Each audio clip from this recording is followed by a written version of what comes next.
Yo, everybody. What's going on? Hey, Math, thank you for the 5 months of support.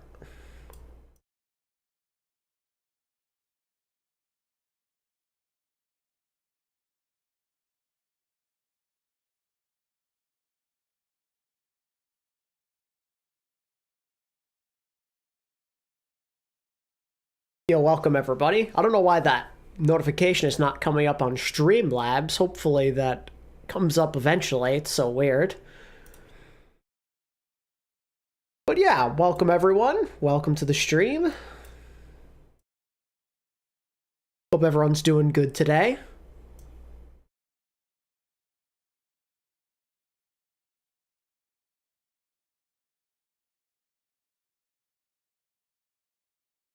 There we go.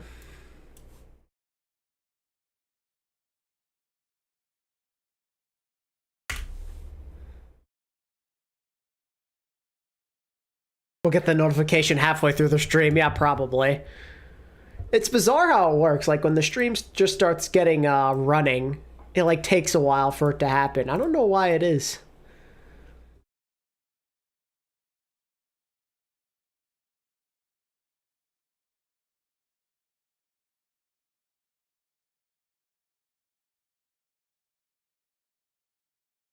We got a lot of people in chat, though.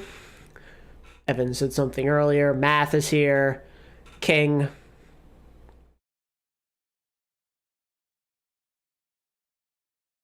We've seen Hawk, and now we got Donghawk. Yeah, it's pretty cool. When Houston made their post about Violet joining and said it was the last piece of the puzzle, don't they still only have 5 players and need 6 eventually? Technically, yeah. But they might mean in terms of their starting lineup, I suppose. Maybe not the best word choice in that regard.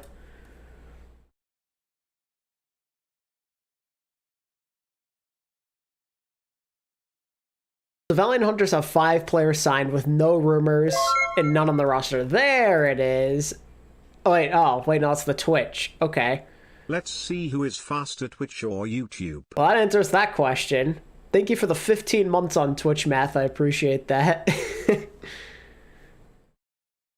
You know, Venom found a team? I don't think so. I do not think he's on a team. Yeah, YouTube's slow with these notifications. What's going on here?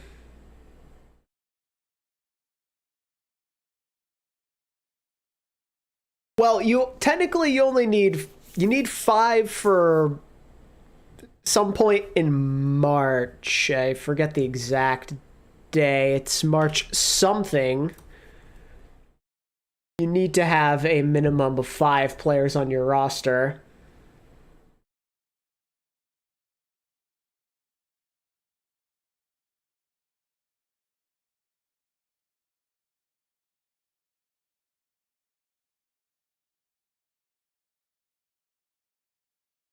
Trying to find what I'm looking for. Where is it? Somewhere on here. News. Roster construction rules. March 13th is when you have to have 5 players. Okay. And then prior to the start of the season, you need 6. So there's the specific day, I guess you could say, is like literally the start of the season. And yeah, technically the Pro-Am isn't until, before the season even begins. So I'm pretty sure you can rock with 5 players in the Pro-Am, and they're likely not going to complain about it. Yo, EJ. Doing good. Hope you are as well. Have I been watching the World Cup trials at all? I've been watching here and there. I haven't had that much time, to be honest with you. I was watching a little bit of the U.S. trials. Redbird versus, I forget who they're playing.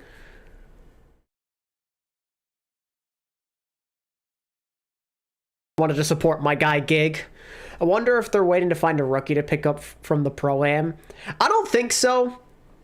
That's typically not how teams roll. I mean, if they were thinking about picking up any of these guys from the Pro-Am, they're likely scouting them, pretty often beforehand, trialing them, you're not going to make your decision based off of one tournament. I can tell you that right now. It might help you in the end, like it might help you justify your choice to scout this guy and take interest in him.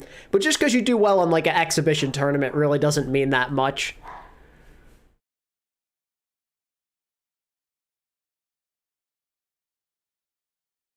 Yeah, and yeah, especially if we're talking outlaws. Yeah, they're not going to be doing that.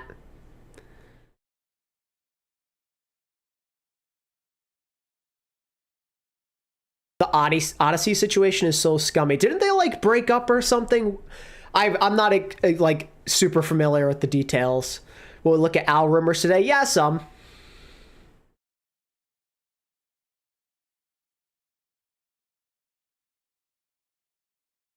Or was it like that people left right before Pro-Am? I don't remember. This I might be thinking of a different team.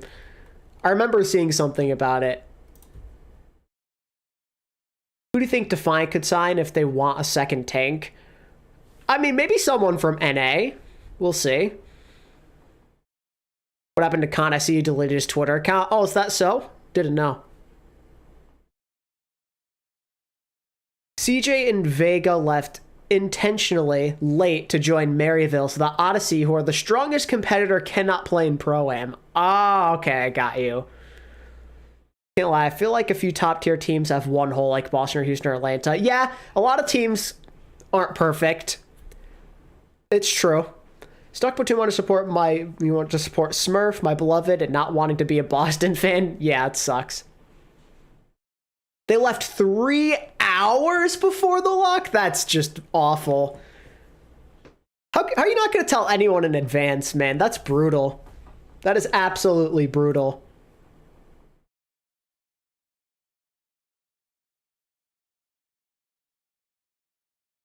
Add this to the list of things I want to go over in today's stream. Just put that there for now.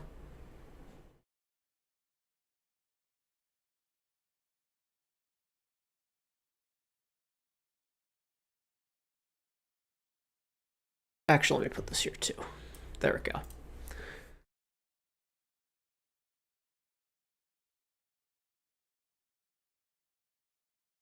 Yeah, I don't keep up with all of the stuff that goes on within tier 2 and all that, but I did hear about this. It really does suck. It's truly not fair to those guys that really wanted to be a part of this Pro-Am. Like, it's no guarantee that it's going to help you get into OWL, but it helps put your name on the map more because more people are absolutely going to be watching the Pro-Am than they would contenders. So not having that shot and having it get taken away from you like that, I feel for those guys.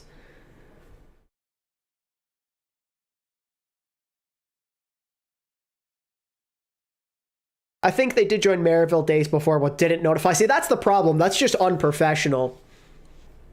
You can't do that. That's just extremely messed up.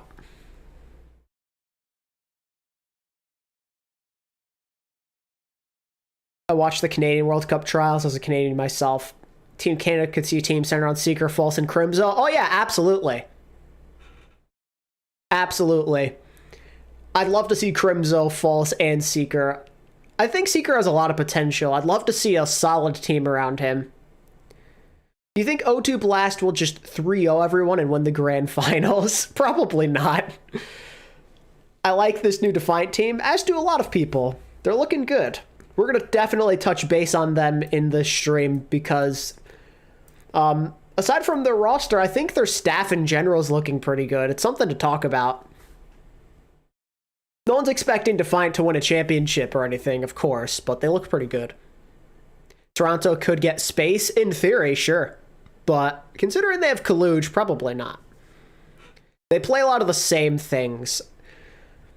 I think if Toronto were to sign another tank player, it'd be more of the main tank specialties. Low-key sad Hydron left Mayhem. Yeah, I'm sure. Greetings from Feywilds. Welcome. Space go to London. It makes sense, but at the same time, it doesn't to me. It makes sense, you know, because London could use an off-tank, but Space on a mostly EU team just sounds wrong to me. To be honest with you, I'm not even sure if Space wants to compete anymore.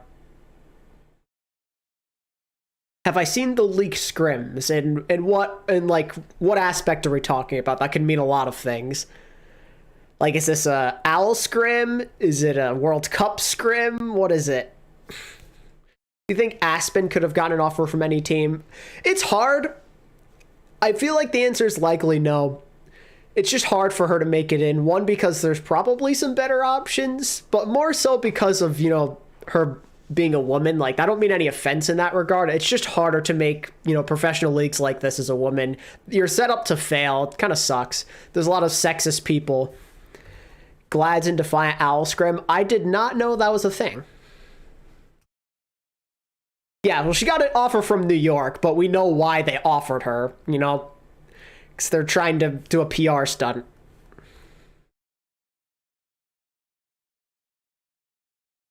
Dante leaked on stream? Is that so? Dang. Interesting. I'm assuming that was by accident. Yo, Ensley. Yeah, Gaguri was a female OWL player. She was in the league for a couple of years. She started just the first season in 2018. What do you think of New York's rumor team? We're going to get to all of that, for sure. To hear about the finale to NYXL rumor, I did, but I've also heard some interesting stuff that we're also going to touch base on, as it would seem that finale's getting less time in trials, and they're looking towards other people now, potentially.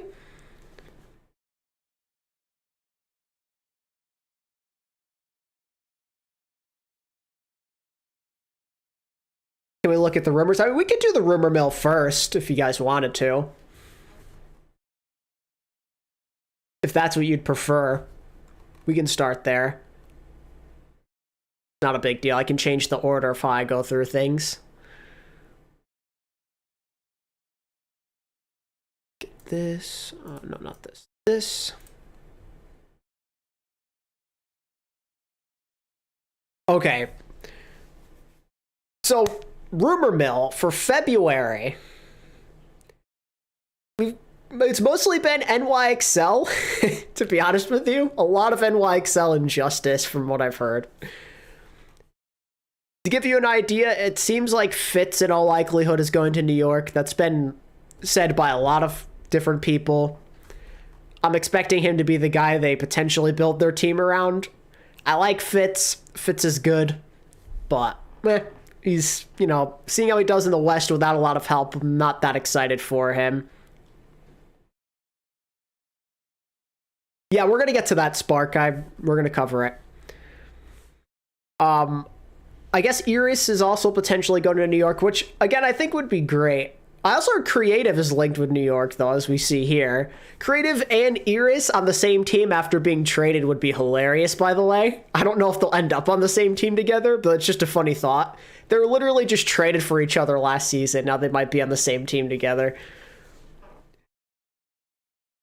I mean, if Chengun is supposedly going to be the coach of New York, though, if that ends up going through, because that's the rumor, then you'd think he'd maybe favor Creative since he coached him. Could Pineapple possibly go to Chengdu? Maybe. Okay, so New York. Fitz probably going to be there. Supposedly, Iris and Creative, there's a good shot they could make it.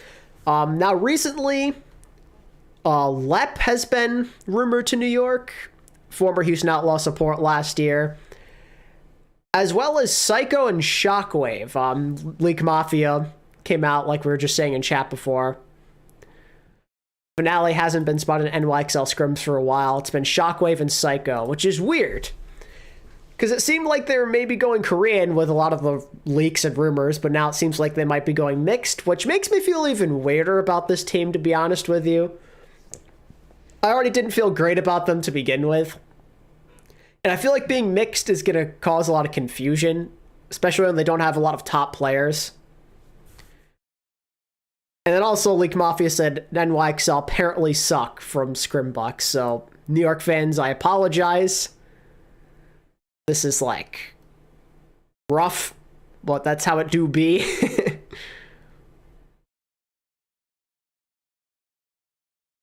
I mean, I'd love to see Shockwave get another shot, but on this team, it feels weird, and I'm kind of nervous he'll get released mid-season if he were to make the team again for the second straight year, which would suck, because he's been grinding his butt off in contenders, you know?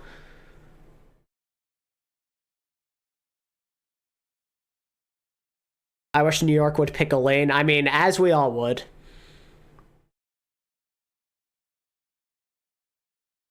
I'm assuming New York will be pretty bad, though, regardless of what their final product looks like. Didn't they screw Iris up last minute? I mean, yeah, that might be true. I mean, especially considering the creative rumor mill that's been going on. If we can maybe pop up League Mafia's thing here. Where are we at? Where am I? So much random stuff on here. Oh yeah, this is it. Here we go. Lep and Creative have been heavily linked with NYXL. Lep Creative fits Kellen Psycho Shockwave as a decent team. Decent if you aspire to be 17th. That's savage. New York last place next season. I mean, it's hard because they could be, but I think they're going to have some stiff competition for last place. Vegas probably won't be good, especially because apparently they lost to Samito's team in World Cup trials, which isn't the best look. I'm gonna head out for class now. All right. See you later, Ensley. Also, Washington, I mean, I'm not expecting them to be any good either, based off of what we've heard about how their team's shaping up to be. It's another weird team just like New York. New York and Washington are very weird, each of them. I'm waiting for Hangzhou because they said they'll announce the roster at the end of February, so maybe today. I saw them make a tweet that said it's probably going to happen tomorrow, March 1st, I'm assuming.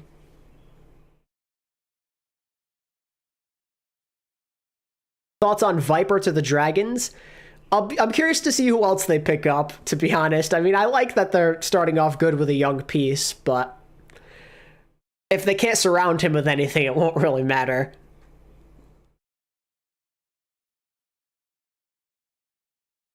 Is Washington even going to announce anything? I mean, they should soon. Supposedly, Washington is going for, I heard, Alpha Yi, who was it? Ben Best and FD God, I think, as well, supposedly.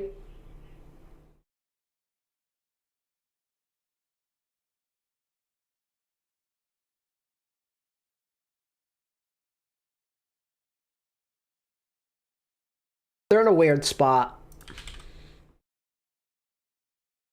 Pick up rumors 2022.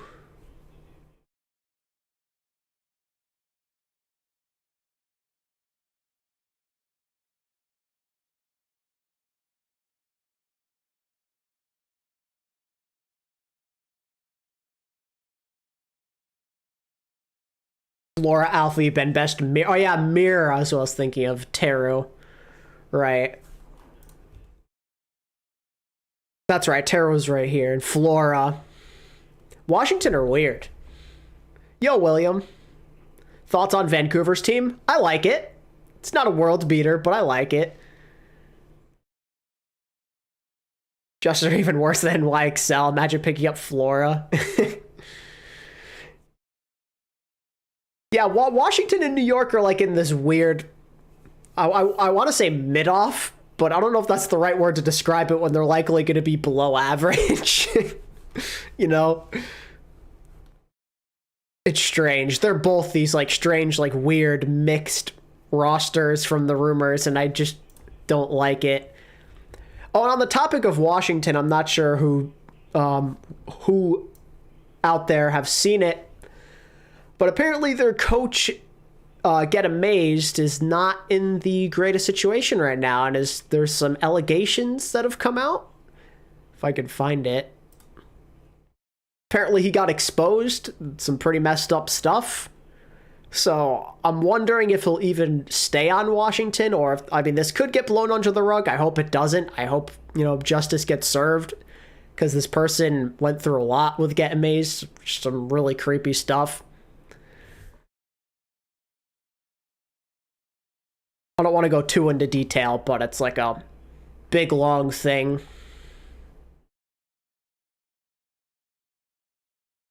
He got exposed for grooming, basically, and exploiting. That's the TLDR of it, I guess.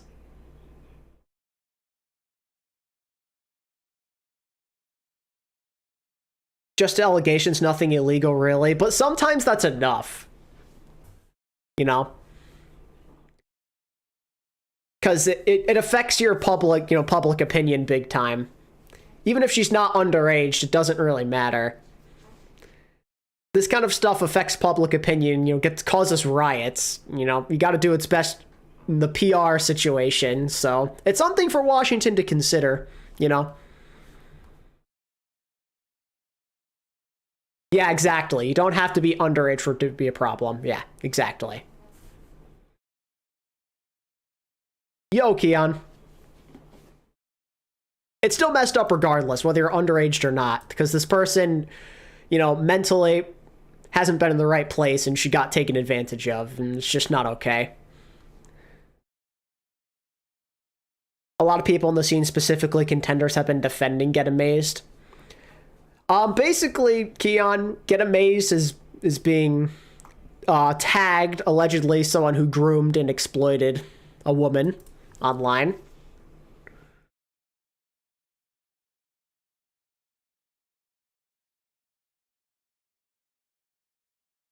I was looking at the prices for New Jerseys, and it's another $10 if you want a custom number and name each. $10 each? Wow. So yeah, this is something to monitor. Can we catch a break from this? Yeah, if only. Respect people's boundaries and be a good person. Challenge impossible, I guess. Are we 100% sure this happened? I don't know. I mean, I'd like to take this person's word for it, considering there's, a lot of stuff going on here. Is he off the team? No. I'm assuming this Washington just were made aware of this when this post was made, which was yesterday afternoon. It's already gotten a lot of traction, as you can see. 112,000 views on Twitter in a day.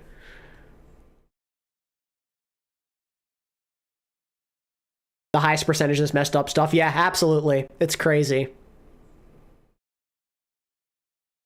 It always happens, man. I mean, I don't understand why it's so hard to be respectful and to respect people's boundaries. Like, even if this wasn't true, let's say, like, it's still messed up that it happens so consistently.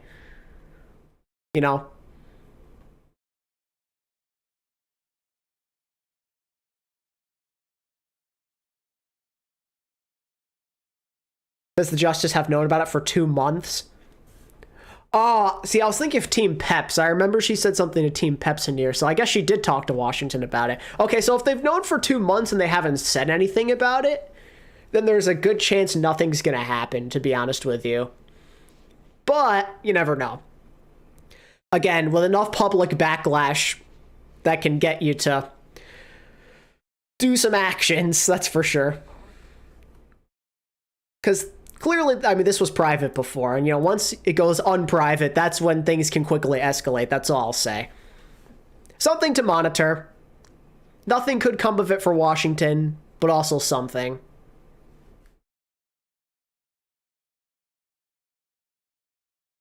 It could affect a lot, like, let's say they were to part ways with him. I mean, he's building a team in his vision right now, so you kick him out, and all of a sudden it's like, okay, why did we make this team?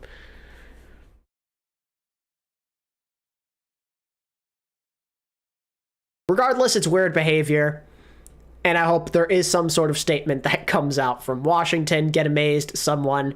It'd be weird if this was just totally kept in the dark and nothing was said about it.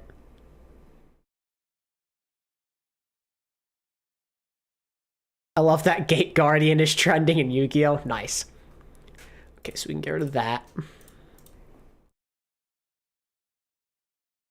Yeah, let's move to something more positive. Yeah, so that's kind of what the Washington situation is looking like, though. Their team is weird. If they were to get, like, Mirror, Ben Best, FD God, Alpha E, Flora, like,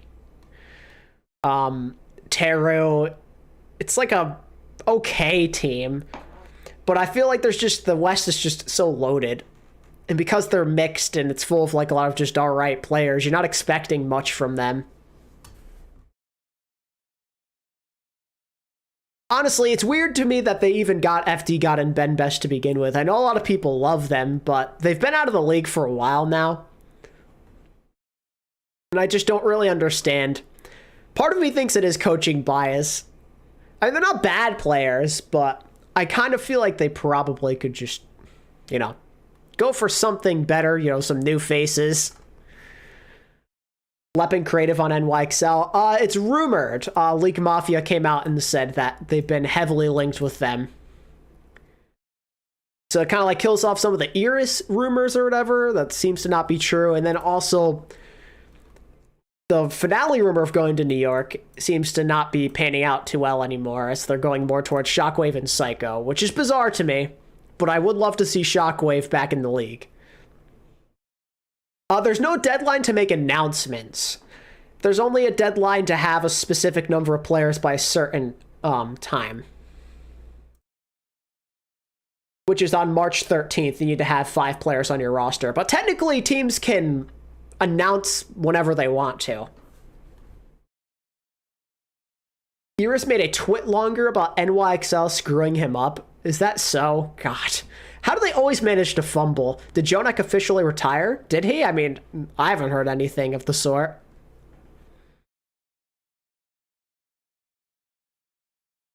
Yes, Spitfire should be announcing some stuff soon.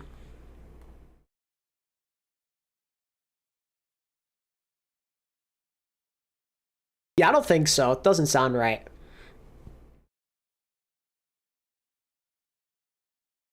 Yeah, Spark are going to be announcing their roster soon. From how they were talking about it, made it seem like March 1st.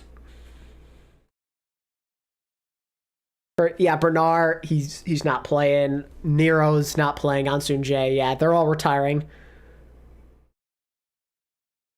I mean, Hisu's in the free agent market.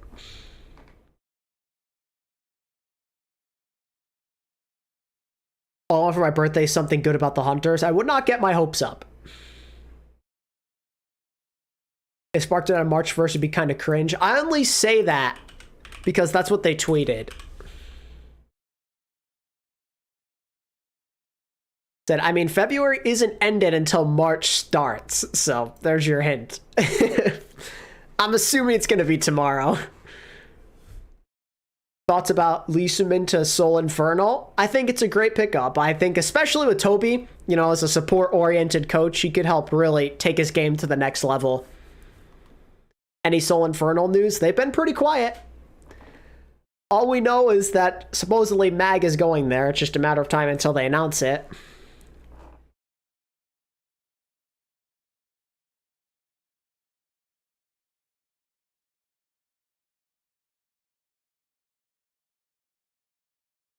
Yeah, Bernard's taking a break, but I'd say that probably means he's not coming back. And if he does, it'll be like in a couple of years, I bet.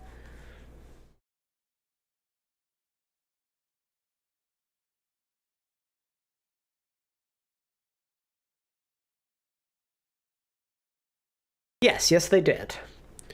Seoul Infernal retired some jerseys. Yeah, I also hope Spark does not have a 12-man roster again. I don't think they will, but you never know. Okay, so we touched base on New York and Washington. That's good. We talked Viper Dragons. That pretty much covers all the February rumors for the most part. Want to hear something crazy? My brother's on Team Sweden. That's sick.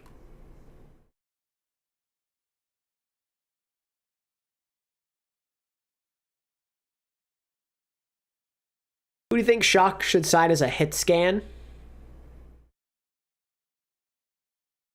I don't know if they will, to be honest with you. How do I feel about Kai? I think Kai's a solid player. Yeah, Shanghai might have a lot of their former guys return. Dohas, I don't think is retired, no. Can we talk about the thing with the Glads? Oh, for sure. That's something we got to talk about. Am I going to make a best upcoming rookies video? Potentially. You know, Almost Panda? I've not heard of that name, no. Head coach? Oh, okay. Nice, nice. Which Western team that has a complete roster could need another player in your opinion? Maybe Vancouver?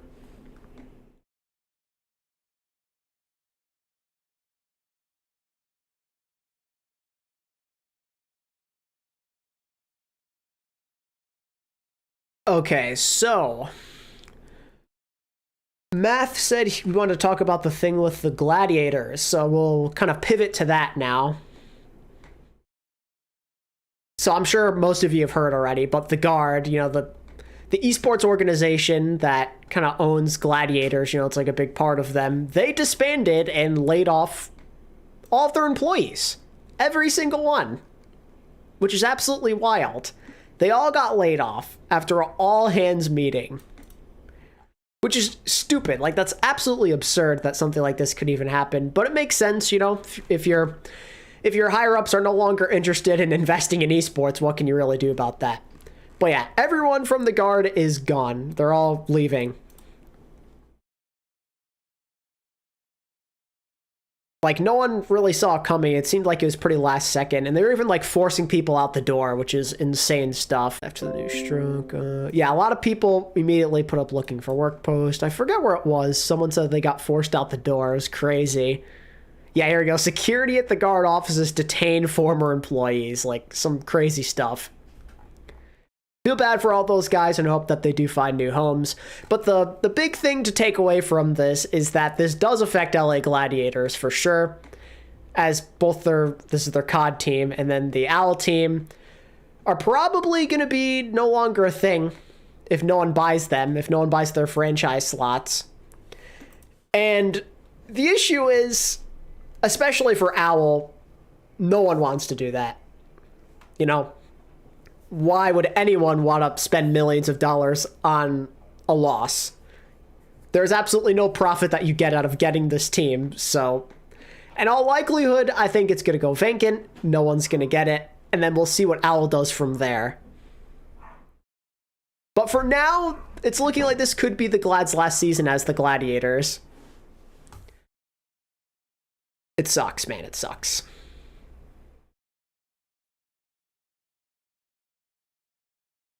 I'm very afraid for that one reason, because we're kind of going through like an esports winter right now, where we're seeing less and less interest. People are feeling like their investments aren't getting anything.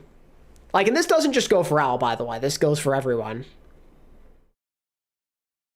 We're in a situation where promises aren't being fulfilled. We're not seeing as much growth as anticipated. So that's leading to a lot of these big name people, these billionaires and these millionaires saying, hell no, we're getting the heck out of here, you know? This is not what we were promised. We're done. We're bailing. We don't care who gets laid off. We didn't make money, because it's all about the money, you know? I'm actually very surprised, by the way, that the Gladiators of all teams are in this situation, just because they had such rich ownership. Like, the people, or the company that owns Gladiators, you know, those who own them, they go way beyond esports. They own professional sports teams, you know?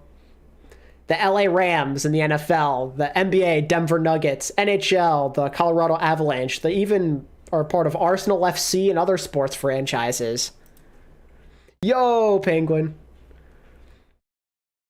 So to me, it was really shocking to see them decide to bail. Because we're talking like a $1 billion, like a multi-billion dollar industry.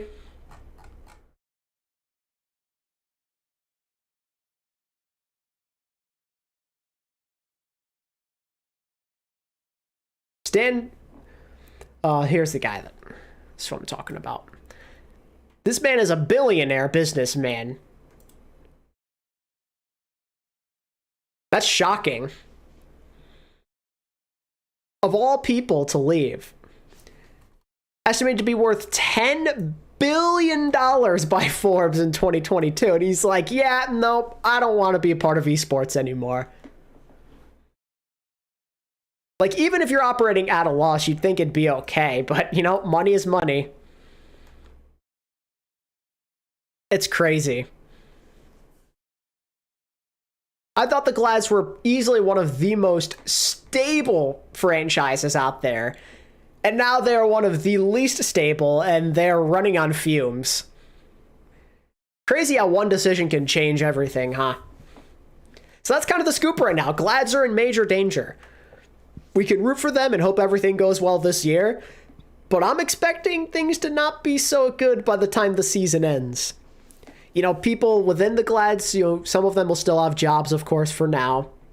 That's not going to be too big of an issue. I think, like, their content and, like, their social media should still be there for this year. At least some of them. And after that, GG. Because no one's going to want to buy Glads. That's just not going to happen. Nobody wants to buy a team slot costing millions when you're operating at a loss. Like, it ain't gonna happen. If this was like 4 years ago, then yeah, sure, maybe someone would be willing to. But this is a different time now. It's just a shame.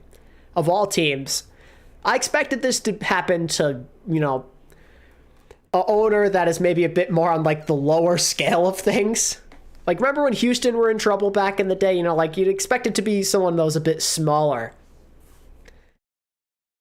And not the guy who freaking owns the Denver Nuggets, LA Rams, Colorado Avalanche, and, you know, soccer teams. It's shocking. Yo, is that the Houston Outlaws in my chat? Huh. What's going on, Outlaws? How we doing? What's up?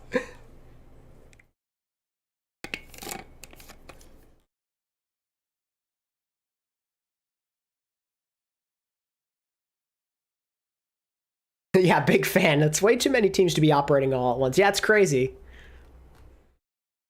How are we, ATP? I'm doing great, Outlaws. How are you doing? It's a huge honor to have the Houston Outlaws in YouTube chat on my channel. Epic. I've never interacted with you guys before. This is the first time.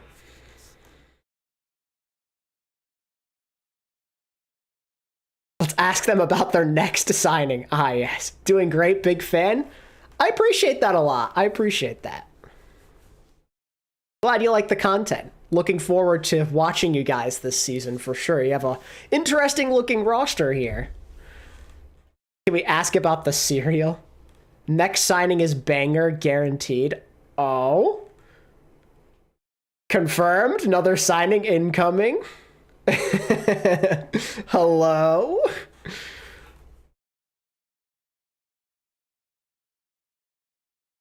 We're kind of the goats. Yeah, true, true. Give Violet back. I actually intended to talk about Outlaws this stream, so maybe that's a good segue. Because we just talked about LA Gladiators. We kind of reached the end of that discussion. I mean, we can theorize, chat. That is always a thing we can do. And the social media people can laugh at us as we have no idea. They're coming to sign ATP. Hey, yo. ATP to Outlaws confirmed.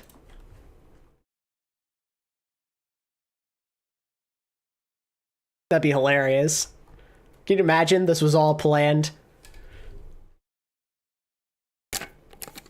I would have never guessed. Okay.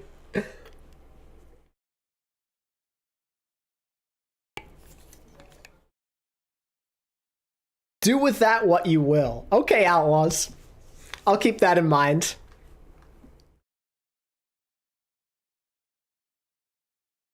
So there you go, chat. That's your hint. It's a shocking signing. I mean, if we're being honest with ourselves, it could really be any position, right?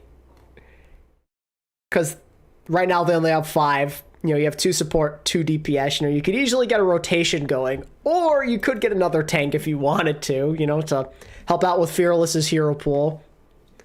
I think there is a lot of room for Outlaws to shock us in this situation. Oh god, Houston's getting proper. Ah, yes, but of course.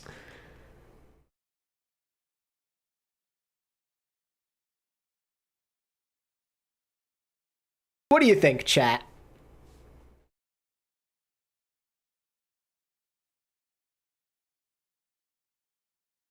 Junk Bunk and Neko season, yeah, true. So we aren't gonna find out what Fearless eats for breakfast. I mean, I don't think so. I mean, is ATP, if you could pick our 6th, who would it be? I'll tell our GM, hey, yo. I mean, honestly, I just want to see Piggy back on your team. I'll be 100% honest with you. I know it's probably not going to happen, but I wish Piggy was back on your guys' team. I want to see Piggy and Pelican reunite so badly.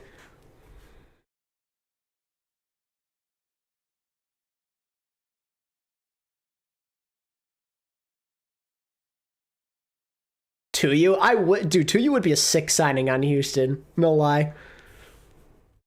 A-Monk to Outlaws? Oh, yes, true. Okay, maybe pick someone else. Okay. Dang, no Piggy. Piggy locked in to Guangzhou Charge, potentially, then, I'm assuming. Sag.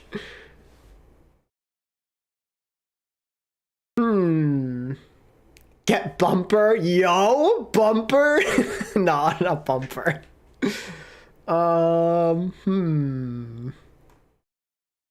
Who would be a good fit on the Houston Outlaws that's available right now? Well, that I know of, at least. Let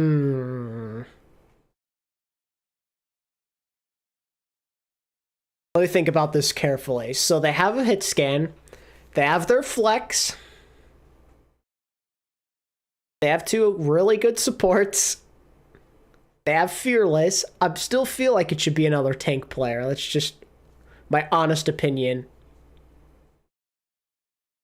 Psych, it's me, the social media. I'm the 6th man. Yo! Let's go.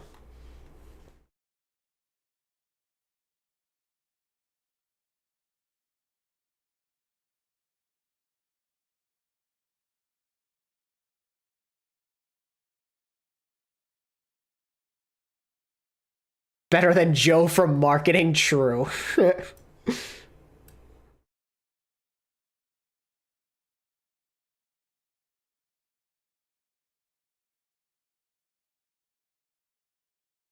Yeah, I can't really decide. I think there's a lot of directions Houston could go in if they were to get a 6th player, though. Their whole marketing department would have 1v1s. It's not even close.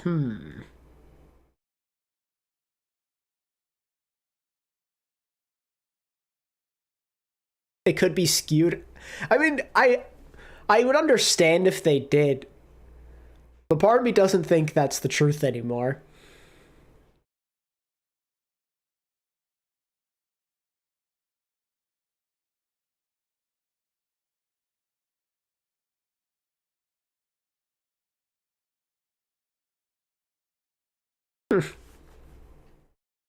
It's Architect. I don't think so.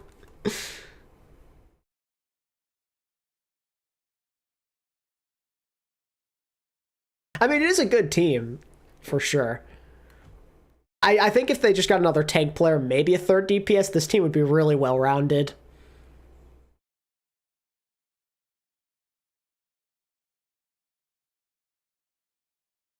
I suppose we could kind of... I mean, I already talked about it in a video, of course, but... if I could find it... Gladiators, Outlaws... In February, they did pick up Violet. ATP gets signed to Houston. I wish. I so wish. In any capacity, but, you know. Sign flats, true. Violet to Outlaws. I talked about it a lot in my video, but I thought I'd reiterate. I think it's a really good move. How do you feel about our announcements this year? I thought the intern did great. Yeah, I liked it. I think you guys did a great job.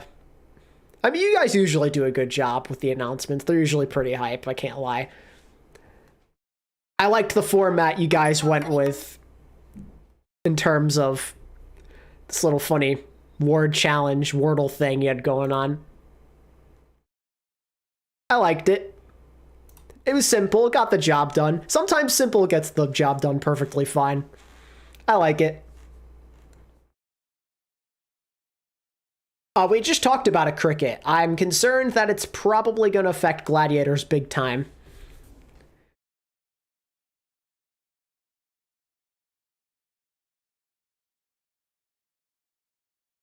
Defiance announcement was cool. True.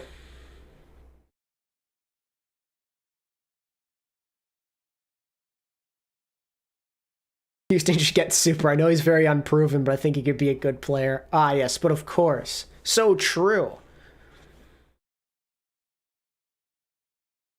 So like I was saying, I think this gives Houston a lot of room to do some good things on the back line.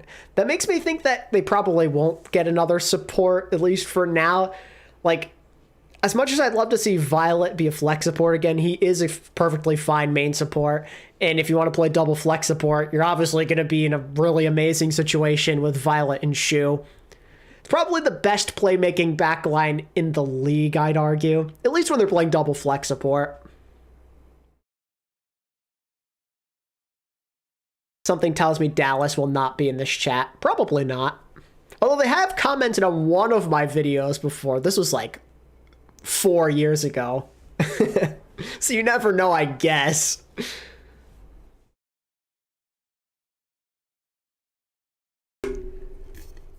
But considering but then again, the social media layoff happened, so probably not.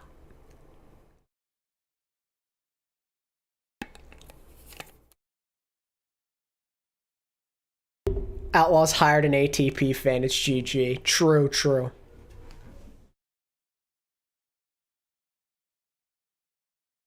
Thoughts about the rumor of Viper signing with the Dragons? I dig it. I dig it. They could use some help, obviously, considering they don't have a team right now, and Viper's a good young prospect.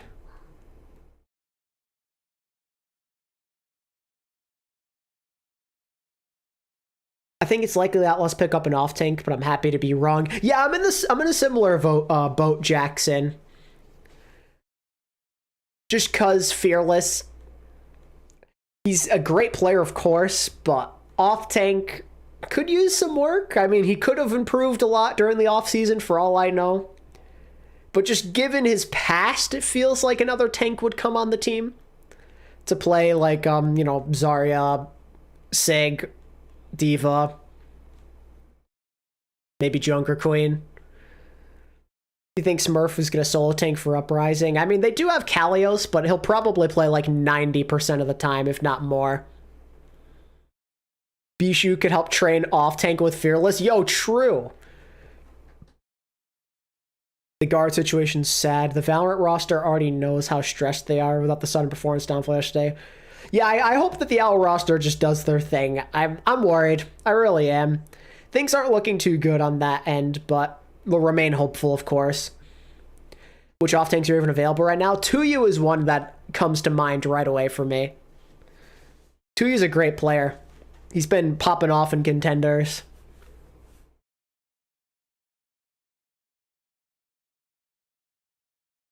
Enjoy Yobin.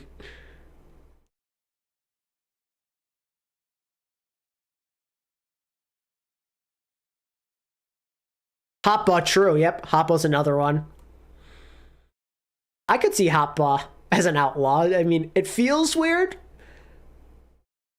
but I feel like he'd get along with this kind of team really well. Former teammate with Happy as well. Fried wiener, yes.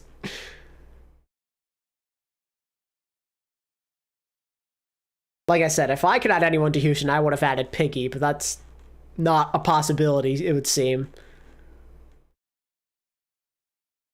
Gargoyle, I missed that guy.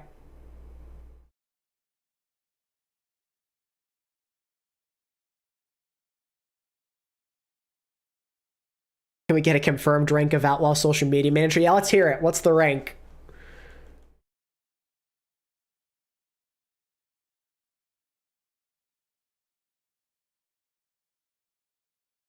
Viper is a great DPS player, but I've only seen him on Genji. I'm very unsure how he would work on the other projectile heroes. We'll see. Former top 500 DPS. Nice.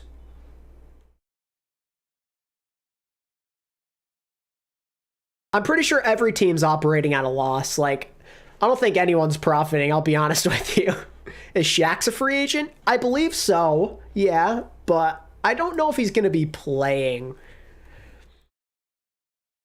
I think he is. No, someone told me. I remember someone in this chat told me that they DM'd him and he said he is LFT. Too bad Krong retired. Unlucky.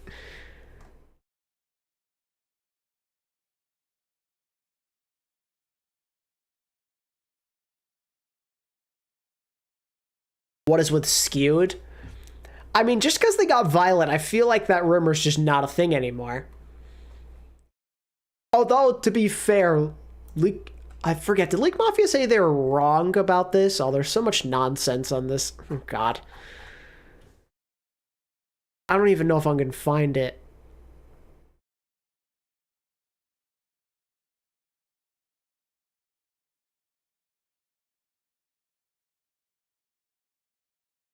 I swear they said something to do with skewed, like, confirmed.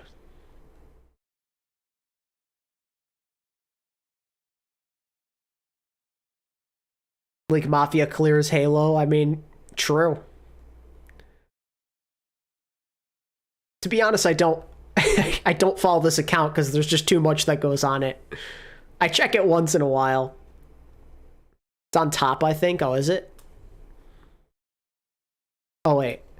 Moves that we guessed and still expect to happen. Oh, okay. Skewed joining Houston. Okay, so apparently they expect it to happen still. This was made, although to be fair, this was made over 2 weeks ago. And when was Violet announced again? Violet was announced on the 20th, so 8 days ago, and this was made like 2 weeks ago. So maybe things could have changed. You never know.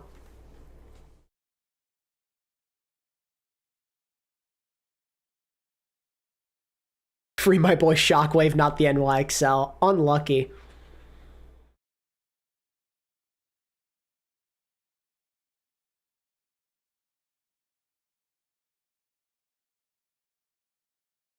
See, I don't like to get into this stuff too often, but... Oh, wait. Oh, you're right. Where does... Oh, okay. I didn't notice this. Where does Skewed go now? We still expect him to be on Houston. This was made 5 days ago.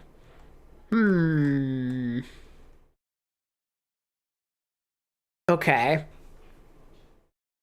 That feels really weird. It's doable, it's fine, but it feels really weird.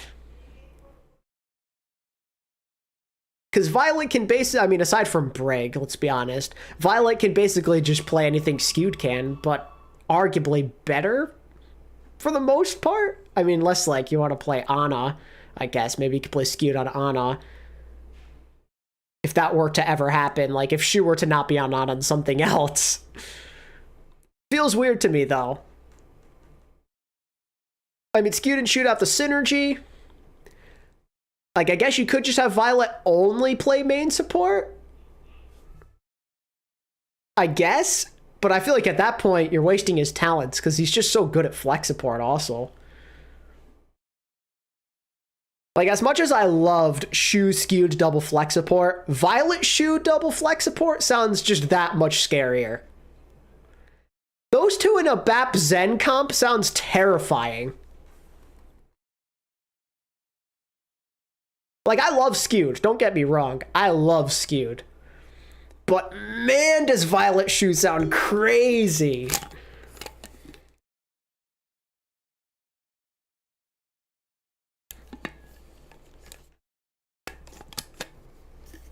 Feels like an overload, though, to me at that point. Because Violet can be flexible enough. I mean, unless they have skewed kind of be like a flex-ish kind of guy like Violet too, where maybe he'll play some main support. I mean, I know he's just a flex support really, though. Plays Brig, so... I don't know. I do not know.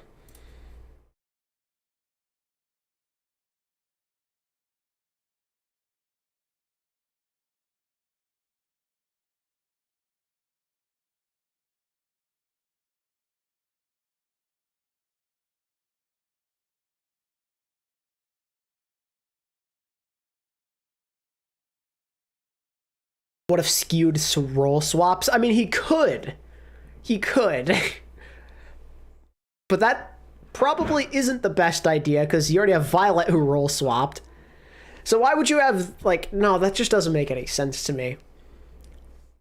When is it you have to have 6 players on the roster? By the start of the season. You need to have 5 players by March 13th.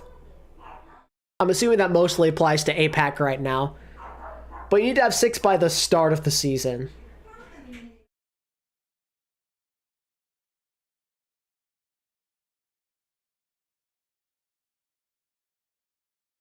Also, see the Outlaws sub to the channel. Yo, bet. Thank you so much for subscribing, Outlaws. I appreciate you guys. There is a chance this leak could be wrong. Yes, of course. But they seem pretty confident it's going to happen. And it seems that whenever they're confident, things end up happening. You know? How's my dog doing? Not that great right now. I mean, like, she's not getting worse, but she's not getting better. That's, like, my way of describing it. We went to the doctor, or the vet yesterday, and apparently they don't really think it's worth doing an MRI or surgery now, which really sucks.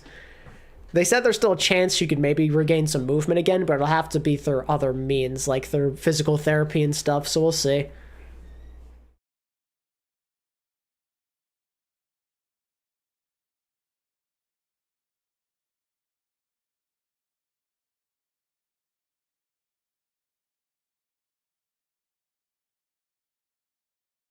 Am I still in college? No, I've been out for over 1 year. 13 months. Well, 14 months almost now.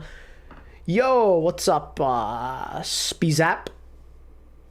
What happened with my dog? Basically, she lost, like, she had, like, a spinal injury, kind of. She can't really use her back legs anymore. There's still some feeling in it, but she just can't really use them. It's sad.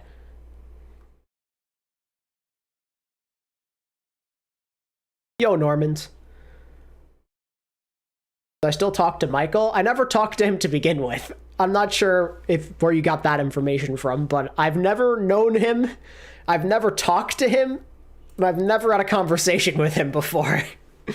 Do we agree Toronto Defiant's roster looks scary right now? I wouldn't go as far as saying scary, but it looks good. I think the problem is it's not that Toronto's roster is bad. I just think a lot of other teams got that much better. American Tornado goes crazy. It's true. It's just right now when I really think about it. When I really, really think about, like, the league itself in the West, seems like, you know, like Atlanta Reign, they got better. Boston got better. Dallas could still be decent. Toronto could be better, maybe, but, like, Dallas are still going to be good. Florida, in theory, just got better. Houston, obviously, got better. And they could maybe be better than Glads, because they're not quite as good now.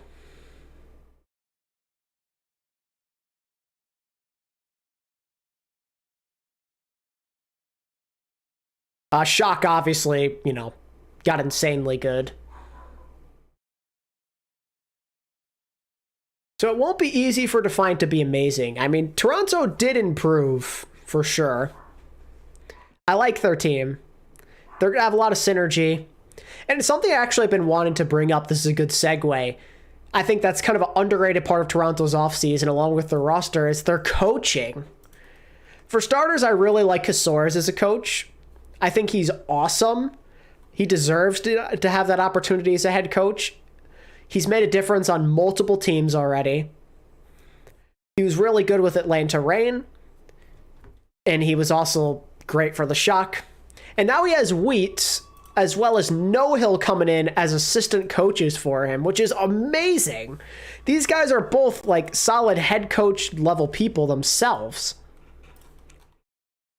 Wheats has had a long history of success. I mean, Owl, not that much, of course, because he was on Vancouver, but he was on our American Tornado, and he's coached some other teams and contenders recently.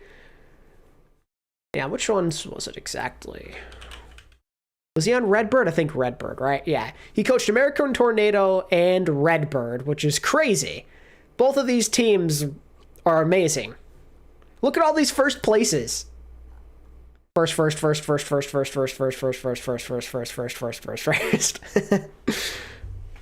He's insane.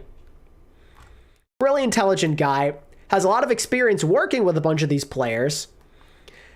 And No Hill, while it seems weird, I understand it's weird because he's, used to just coaching like fully Chinese teams. It seems like his English is pretty okay, and he's also a really smart coach in himself, based off of what we've seen during his Contenders days, and even on the Valiant last year with a roster that wasn't the greatest, No Hill is really good, and I think as an assistant, he can really focus more on like improving players and some of the intricacies and stuff. And I think he'll be in a better mindset because he'll have better conditions on Toronto compared to what he was dealing with on Valiant. So No Hill, Wheats, Casores, I think on paper is one of the stronger coaching staffs in the league. Combine that with their good players who are all really good synergy-wise, and they could make some noise in them top 5 at least, like they said. I personally think at best they could be top 5, but I don't think they will be top 5. Personally. I think there's potential for them to be top 5, but I don't think they will. I think that's asking for a little much just because of how stacked the West is. True, Sammy, true. I have the chance to look at the leaked Glads versus Defiant scrim codes. I have not. Maybe that's something I could do for content. Although then again, I don't really like to look at the leaked stuff. It's not really my thing. Wasn't supposed to come out.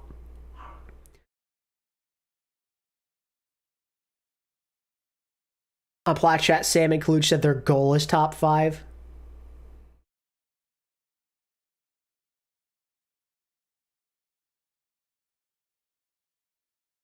Like, teams that I think will be better than Toronto for sure, like, definitely, I think it's going to be Atlanta, obviously Shock, probably Boston, I'd assume.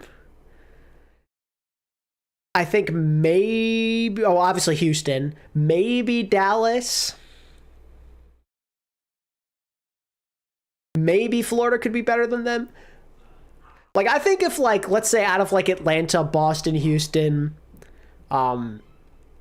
Shock, like, if one of those teams were to somehow, not live up to expectations, then maybe that opens up room for Toronto. I think 5th place is, like, somewhat of a reasonable hope for them. I definitely don't think they'll be top 3. I definitely think Atlanta, Houston, and Shock are like the definitive top 3 in the West. Could they maybe push for 4? I guess, but I still think Dallas could be pretty good this year. Even with the loss of Fearless in their backline. I also think people are going to sleep on Florida.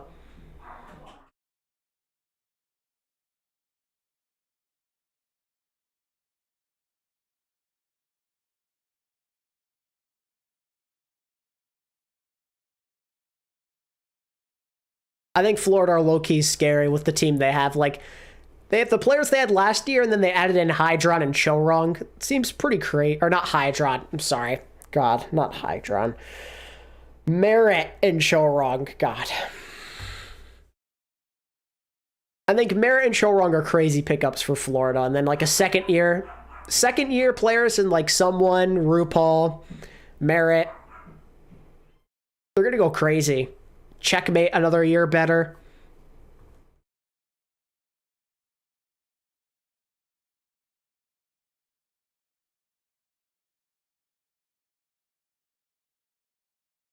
I think Reign's main issue why they won't be good is their tank line. It's fair to assume that, but I think with the thing that people need to remember, this happens a lot with tank lines that get criticized, is that when you have a really good back line, you can usually cover up for it and make those guys play even better. An example I often like to think of is Sato on Philly back in 2020, where he played at a level we've never seen him play before. And I think that's largely because he had people like Alarm and Funny Astro backing him up. And now you have Hawk and their new guy with Fielder and Chio, which is arguably the best, most solid backline in Overwatch. So I think there's a chance that their guys are going to do fine, just because they have such amazing backup on hand. Right now, Lip, Chio, and Fielder, no way they flop. Yeah, that's kind of my thoughts on it. It's really hard to flop with three of the most elite players in the league at their respective positions on your one team. Lip might be the best hit skate in the league for a lot of people. And I personally think Fielder's the best flex support right now. And then you could argue Chio's the best main support. So, yeah. Really hard to mess up when you have three of the absolute best players. And that's just the truth. And I think Stalker, people might be sleeping on him. He's a really good player. He'll have more of room to shine and actually be a contributor consistently.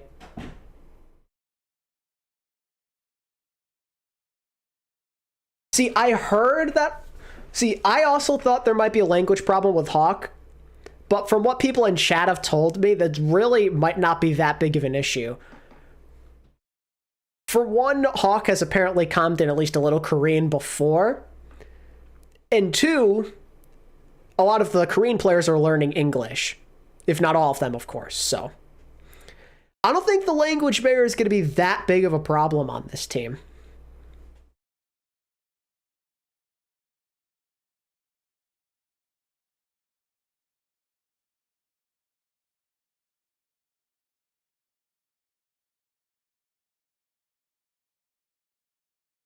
Like, I know it's weird because, like, Hawk maybe isn't the most ideal tank to have.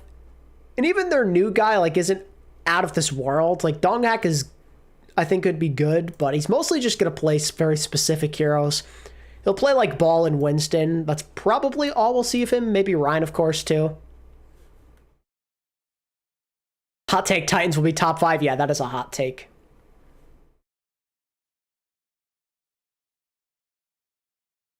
See, I think the thing with language barrier, compared to what we've had in previous years, is it's a lot easier to solo carry these days, especially in Overwatch 2. I think language barrier was a lot bigger of a deal back when you really, really, really needed to nail synergy, like in GOATs, you know? That's the best example I can think of. That's when the language barrier was a serious issue. That's why I thought Spark and Gushue struggled at the start. Like, they figured it out as Gushue started to improve with his calming and stuff, and the team got more on the same page. But if you remember, the first stage, the Spark had high expectations, and they were pretty mediocre. And it's largely because Gushue struggled. They couldn't always play him because he was kind of struggling to fit in. They weren't always on the same page. And I think that's just because teamwork was so, you know, of use and of value to you in GOATs. But now that there's, like, less planning and there's less of, like, those intricacies, it's a bit easier, especially now these days. You know, your DPS can carry you a lot, and a lot of the time, let's be honest, you're just calling out, like, monkey, monkey, monkey, monkey, monkey. That's not too complicated. In this kind of system, especially in Overwatch 2, it's not as big of a problem. I do think this is a good pickup for Atlanta, though. They don't have any out-of-this-world tanks, but Hawk is a good player, and I still think he can succeed in this system. let's say even if language is slightly, like ever so slightly a problem, I think they'll be okay. Chio and Fielder are so reliable.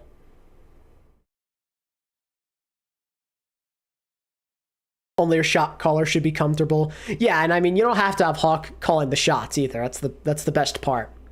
I'm sure someone like Chio or Fielder can do that perfectly fine. And hey, and if you want to, speaking Korean really is that important, you have your guy now. If the Titans do well this upcoming season, I want to say they can make playoffs or play-ins. I think they could definitely make play-ins.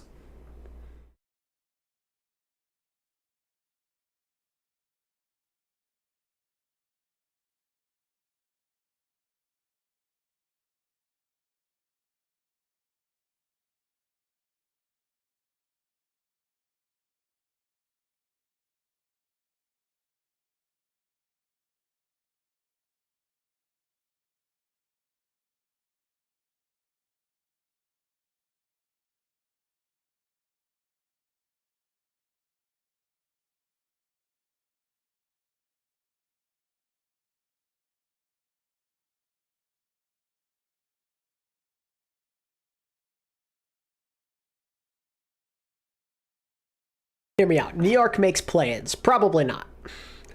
What is your opinion about Kaluj and Sam thinking Speedily is better than anyone else on Echo? Even better than Fleta when Echo came out. Okay, so obviously they're gonna know a lot better than someone like me. Because they've got to see him, play Echo up close and personal, and Speedily is absolutely insane on Echo. I won't even lie to you. But there were some really good Echo players in OWL as well, and we just won't ever know how he'd stack up against, people like Pelican and Fleta and Rascal from, like, back in the day. We'll never know. It's so hard to say. Would I consider him to be the best Echo? No, because I haven't seen him do it enough at the OWL level. But that's just my opinion. He hasn't played enough in the league, And when he did play, Atlanta were kind of not that good. Do I think Boston will flop? No, I do not. I think they'll be good.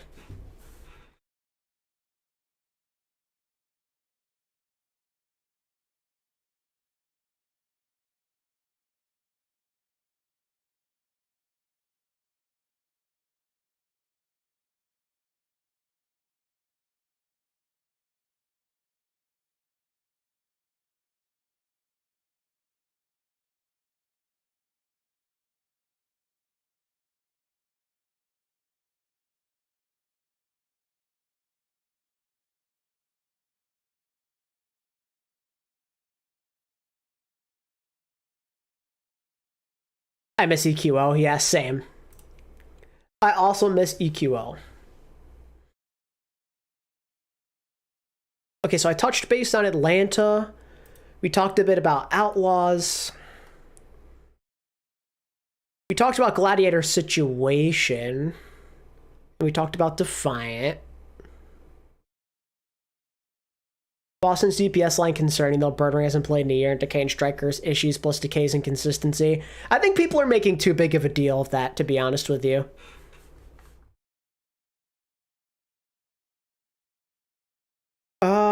I guess I could kind of... So, it's Gladiator's last year, probably, known as the Gladiators in OWL. I think they have a pretty decent roster. I personally think they downgraded because they lost Shu. I just think he's irreplaceable. But they're still not a bad team, and they could probably win a decent bit of games. They added in some solid players. Kai, Babel, and Yaki are good players.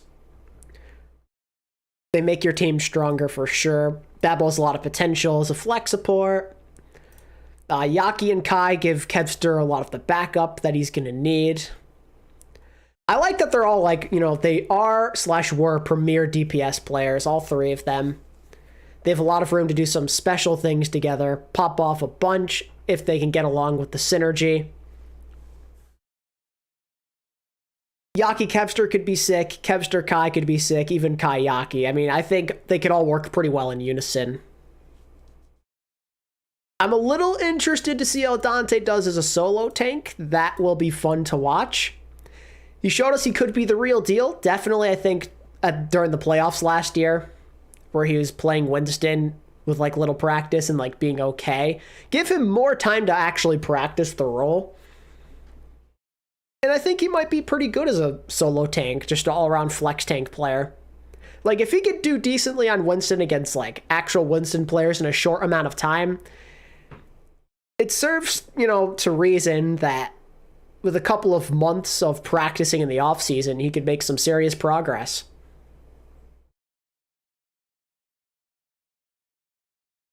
All right, Math, catch you later, man. Thank you for the subs again. Appreciate you.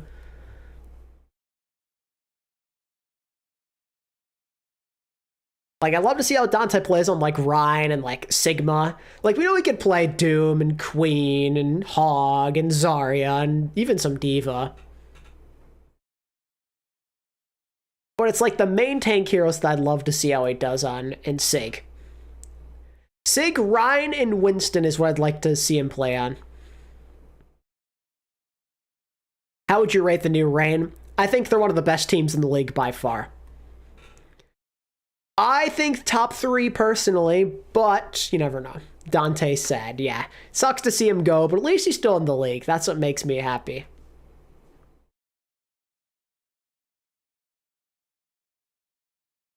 I still rate Kai as a top hits gain in NA.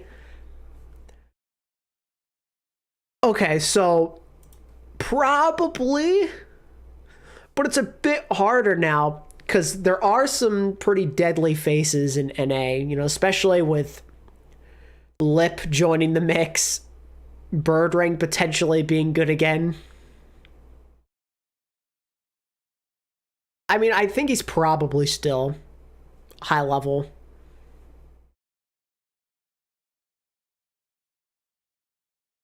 Have a test tomorrow. All right.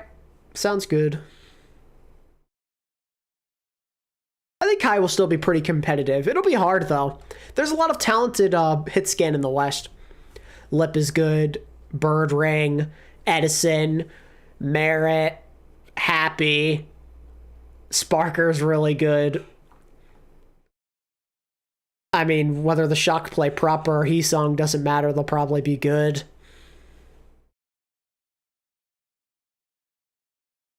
Hydron, Aspire's good. There's a lot of competition for Kai.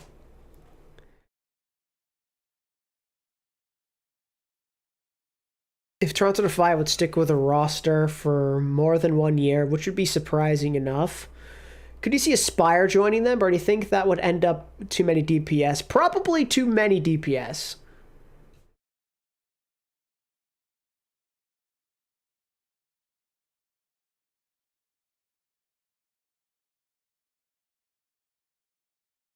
I think London will struggle to keep this year, seeing as there's so many good teams. Yeah, I think it's a little unrealistic to expect London to finish as strong as they did, like, being like a top 6 team in the playoffs, because so many teams have improved. That's not to hate on them. I still think they're a really awesome team. It's just some of the teams they finished ahead of, like Boston, for example, like finishing ahead of Atlanta on playoffs and all that. It's hard to see that happening again. We say the league is anteed up. Yeah, sure. Let's go with that. Trying to think.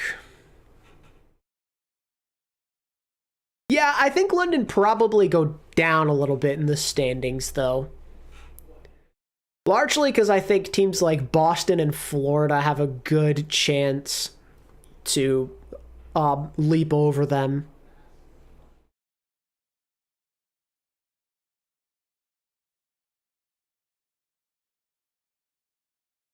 Maybe even Defiant could leap over them, too. Is there also room for them potentially to go up? Yeah, but I think top 6 is pretty hard to replicate, to be honest with you.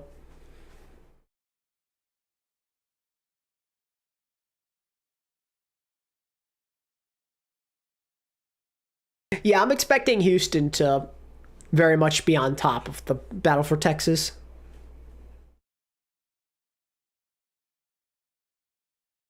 Yeah, the West is very stacked. That is for sure.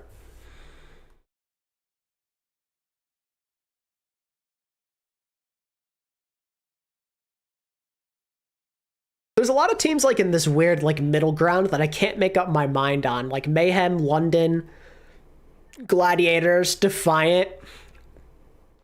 They're all like grouped up to me, like even Boston to a certain extent if they were to disappoint. I don't think they will, but they could. Dallas could even be in that weird spot too.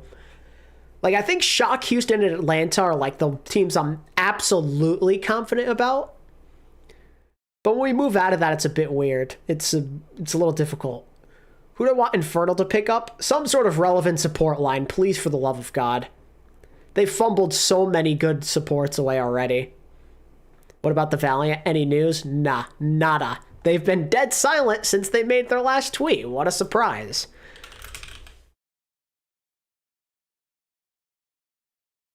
February 8th, they make one tweet and now nothing again. I think Gladiators are being seriously underrated. They could be. But I'm a little worried that that discouraging news of them probably not being a team next year is gonna maybe affect their mindset a little.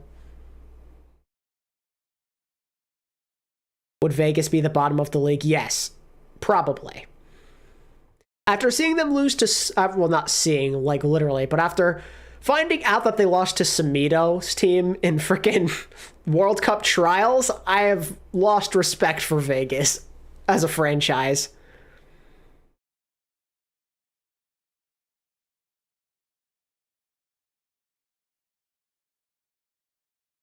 Like, I just don't know how you do that. Even if it's not your meta, you are an OWL team. For crying out loud. Kilo to Valiant. Oh, I forgot Kilo's a free agent, true.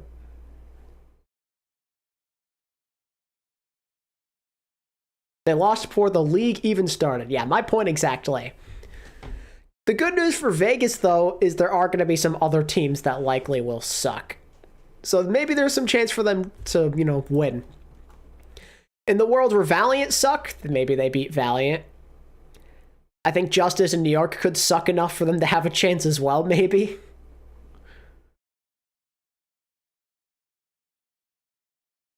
Or a Space? Yeah, LFT, I think. Space.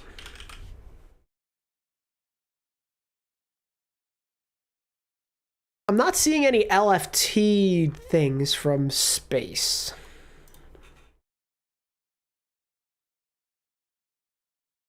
He might just be chilling right now, to be honest.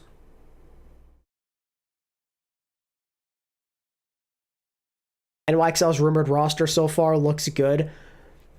I disagree. I think they're really weird and mixed, and apparently they are sucking bad in scrims. I could find what I was looking for.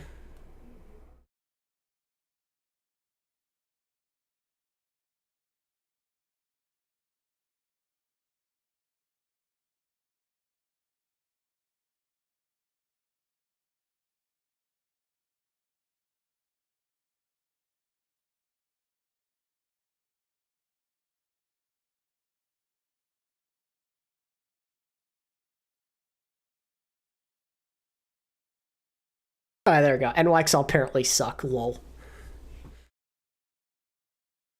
Well, no. See, how it works with Chengun is he's on a pattern. Every other year, his team does well in playoffs. In 2018, he was on London. They won it all.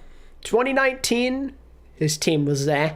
2020, goes to grand finals. 2021, misses the playoffs. 2022, spark playoff run. Now he's overdue for another mediocre year in 2023.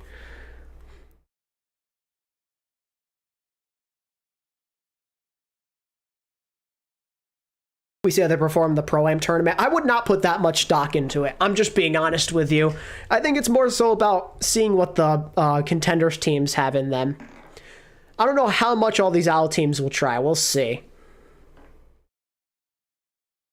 Imagine if O2 Blast just beats everyone else. I mean, it's possible, but they did lose some good players, to be fair.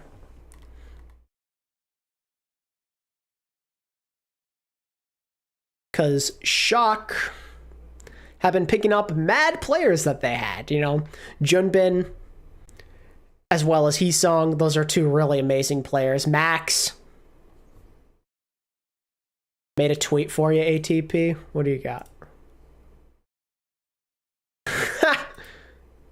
Nice.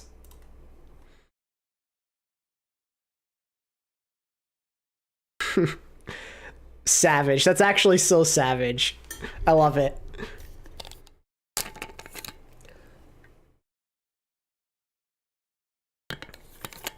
I love how you're just allowed to post that, by the way. It's amazing.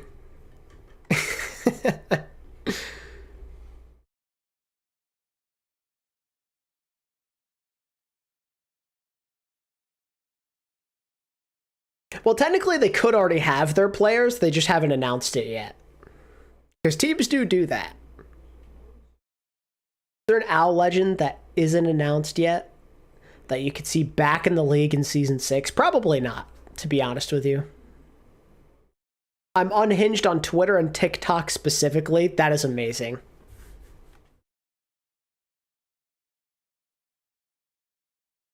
Hacksaw.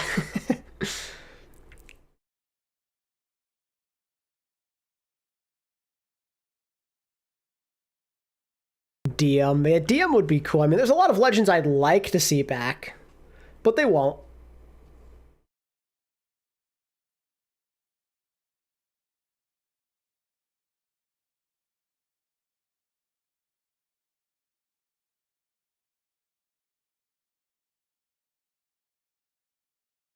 We'll get Infernal news this week. Oh, is that so?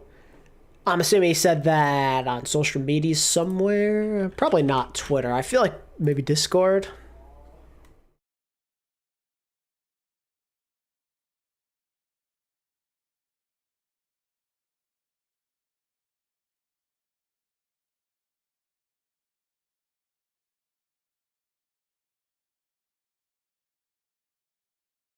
Or maybe in a reply. Yo, Penguin with the 10 gifted. Thank you so much, dude. Thank you. Everyone who got a gift membership from Penguin, give him a big thank you. Thank you so much, Penguin. I really do appreciate that a lot, as always, my guy. You always come in clutch with the support. I can't thank you enough. Thank you, dude. Much love as always. Actually the GOAT.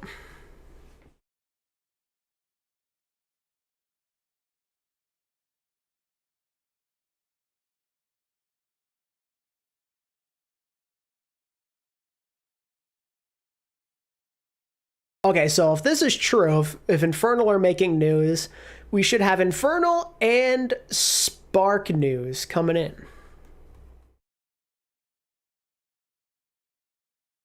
Not doubled, but it, you know, it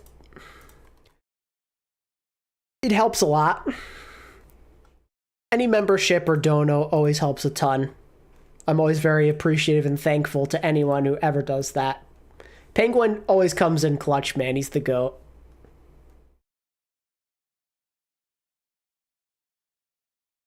No, Sparker have kind of hinted they're going to do it tomorrow. Because they said this. February isn't ended until March starts.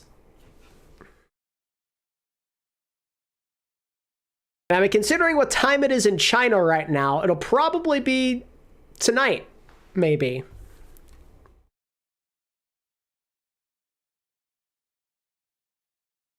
Like, what time is it in China? It's 5 a.m. in China right now, so. Maybe something tonight while we're asleep. Maybe I'll have something to look forward to making in the morning, which would be nice. Watch it just be a bait. Could you imagine? It's like, we'd like to announce that the announcement is in 2 more weeks. I think O2 Blast will be top 3 in APAC.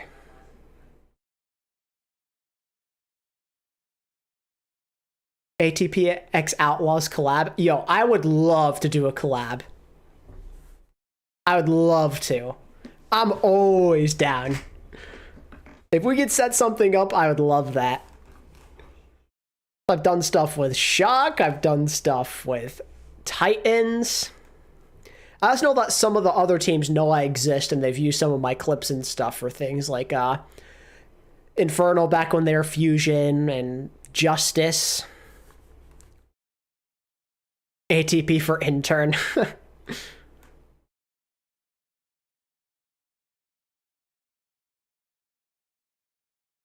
Let me hit my boss up. All right, just let me know. I always understand if the answer is no, but anything at all, no matter how big or small, I'm always down. I love to get involved.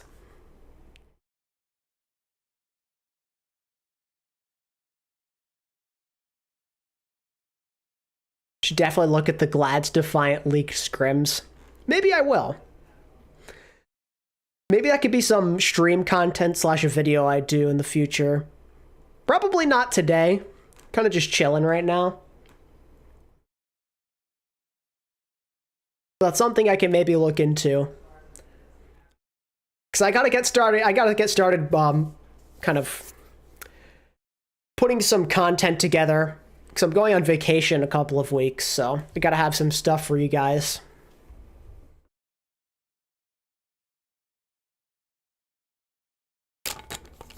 Actually, not even a couple of weeks, 11 days to be precise.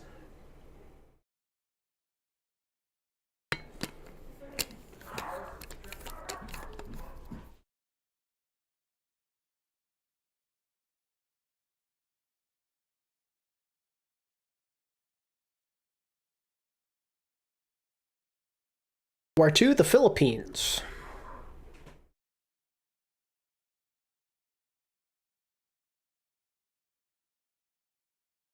When you're starting team previews? See, I'm trying to figure out what I want to do with team previews.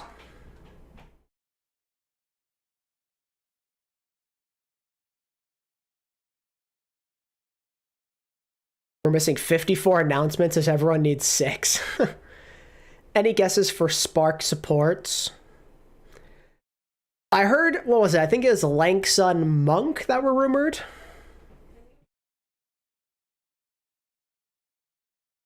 Okay, where was I? Team previews / how good is your OWL team? I'm undecided on how I want to do it, if at all. Because last year I grinded that out and people didn't seem all that interested, to be honest with you. It generally didn't perform that well.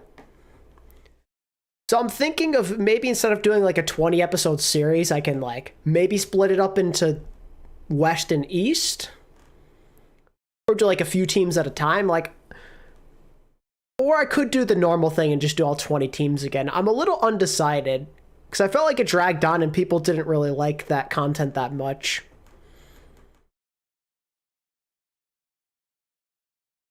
Like views wise, it was like below average on a lot of the teams, unfortunately.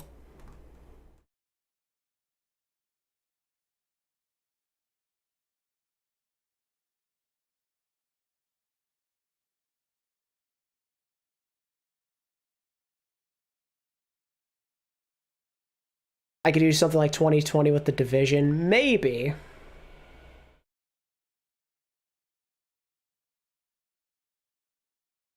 Maybe one big video. I honestly think dividing it into like West and East would make the most sense. I appreciate that. Watch them all. It's a bit hard for me to say how I want to do it. I could do all 20 teams. I really could. I could do it just like that again.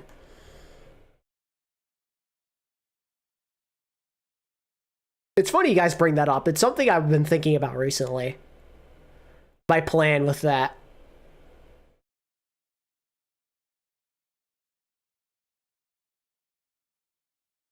I think the play is either a single video for every team, but maybe like shorter.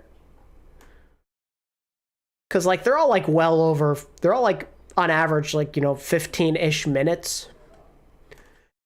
So either A, I could make them more like 10-minute videos a pop and do all 20 teams. Or B, I split it up into a West and East Division. I'm not sure which one's the play. Short. See, the problem with shorts is then it's really hard. Shorts is really difficult. It's kind of hard to condense all that information into 60 seconds. That's the issue with shorts. For me, at least.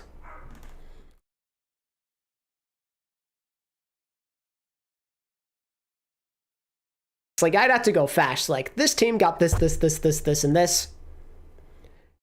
And I think they'll be right here. Like, it's not enough context, I feel like, in 60 seconds.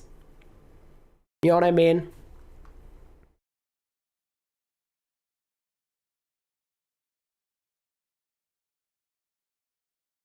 Like, I could be like, yeah, the Gladiators lost Shu, but they got this guy, this guy, this guy. And I think overall they downgraded. Like, I just feel like it's not enough.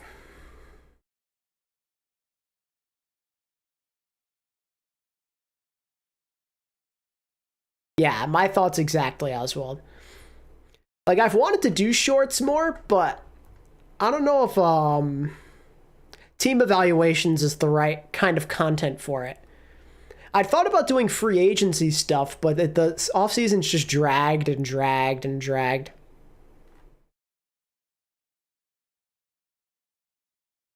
A lot of the best free agents are off the market.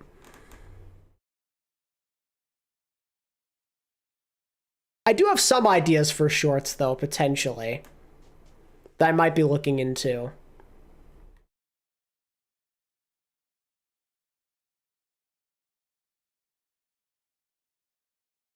Like, maybe make more use of my phone, because that's typically how a lot of people make shorts. A lot of people like to do, like, the silly, like, they like to pretend to be, like, a team, or, like, a fan of a team. They, like, make reactions. Like, what's his face? I could show you an example. What's his name? Tom Grossi.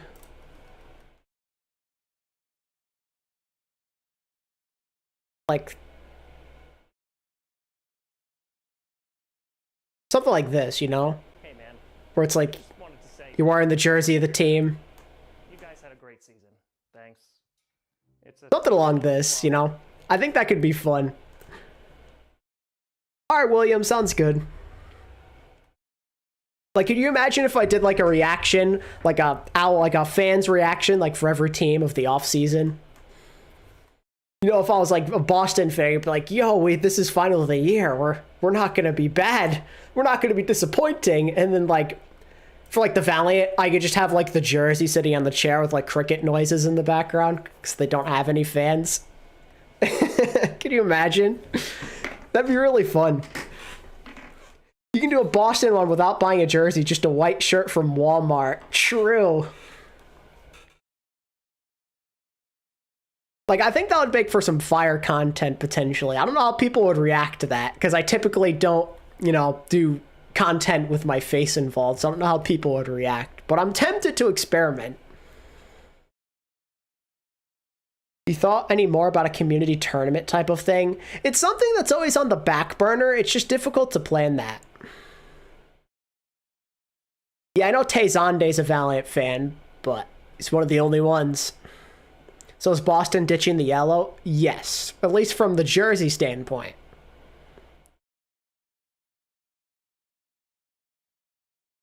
Just an idea. It's good to bounce these things off of other people instead of just thinking about it to myself.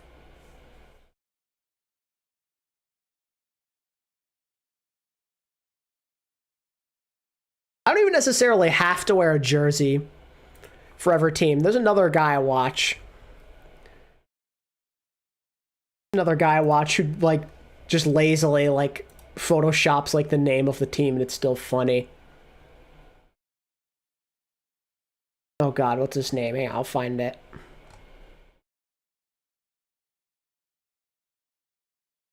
Where's he at? Here we go, I found a Benchwarmer Bran. I'm not sure, Oswald. It's like this. He just like lazily does it, you see? Summer, I wanted to check in with all the divisions one last time. Safe to say yours did not go according to plan. What are you talking about? This went exactly according to plan. And then this guy's really funny. So like I could do something like this. I don't even need to buy jerseys for teams.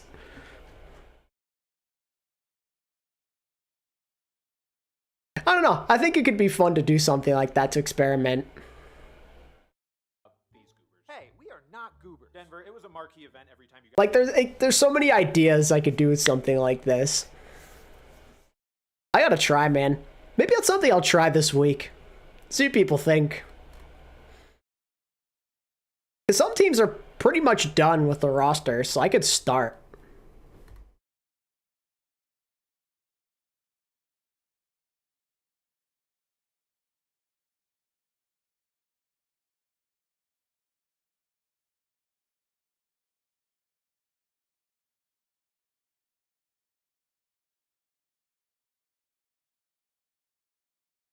Might be a fun idea to at least try. I'm not the best with my on-camera acting, so I'll have to experiment. But like, it'd be some more like short, like digestible content that could help fill in the gaps for when I'm like in the middle of making something or if I'm too busy to make something. These are pretty simple. And they don't even necessarily have to be shorts, you know, they could be like 2 or 3 minutes. Like, that's not a problem. You try your acting skills on stream to see if it would work. No, see, that's just too awkward. I went to get a coffee. Why are you acting? So I was thinking, Penguin, I mean, I'm sure you'd be down for something like this. Of making, like, reaction content where I kind of, like, act as, like, a specific fan of a team. You know, like, the reaction to every fan's off-season for a team. It'd be something like this, you know, where like you're like wearing a jersey or like you have like the logo over the person. Yeah. I'm kind of just talking into the void. Like, imagine I'm like a Boston fan, for example, and your reaction to this off season's like, wow, you know, we're not going to be terrible for once. We're going to win the championship, you know, like something along those lines.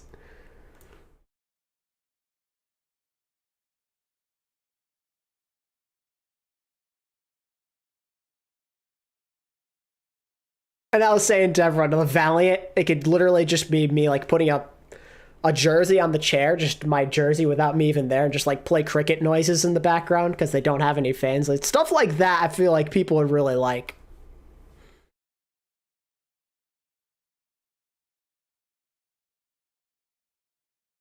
My favorite thought is what neighbors think of people who do self-made skits. Yeah, right? Sure, it's great.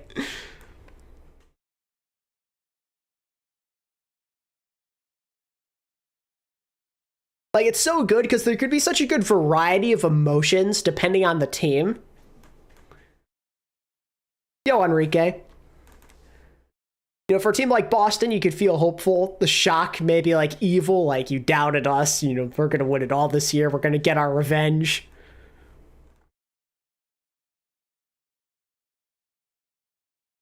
Dynasty, you could be depressed. You lost everything. And maybe bring in like a Seoul Korea reference. There's a lot of ideas here. There's a lot of potential. It's just a matter of if people would enjoy it or not.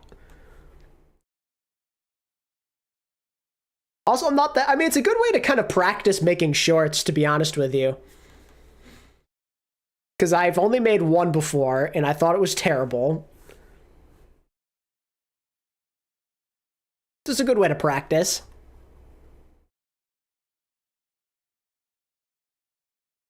What would I do for Vancouver? It's a great question.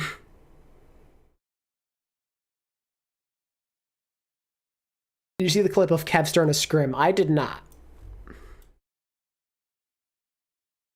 People have been asking me to look at that, and I might. Probably not on stream today, but I'm thinking for content I might review some of that scrim, give my thoughts on it, or watch it live with chat. One of the two. Just do breadsticks for Vancouver? Ah, yes. Just putting on a Boston jersey.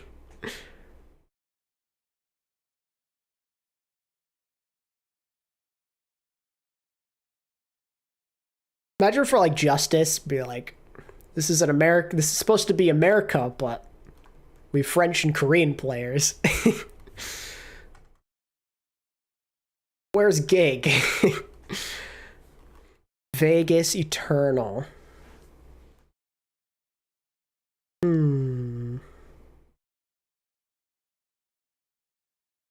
Probably wouldn't be much for them. For Charge, just wear a Hunter's jersey.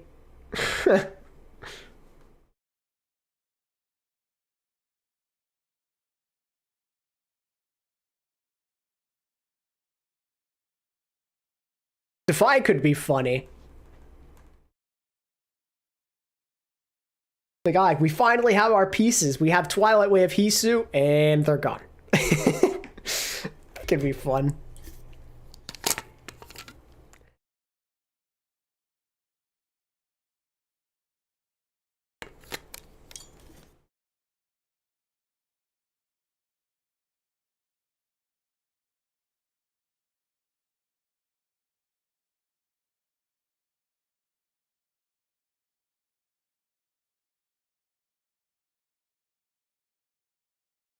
Without counting 2023, Washington had a total of 30 players. Only 4 of them were Americans.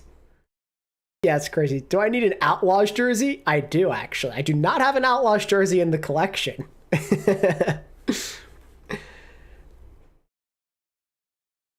Yo, Owl Guy, yeah, Penguin gifted some memberships.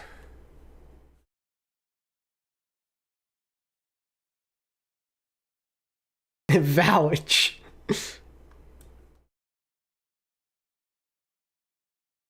Easy to Shock would have been so good. Yeah, it would have. I think they'll be fine, though. I think people are underestimating just how crazy their DPS line already is.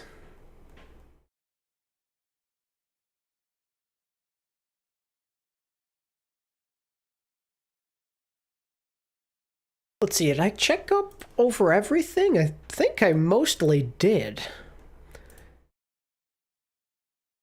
Talked about all of the transfers that happened, really. I mean, I didn't really talk about Shock, but it doesn't require that much of an explanation. I think most people can kind of agree they're, like, probably the best team in the league, in all likelihood.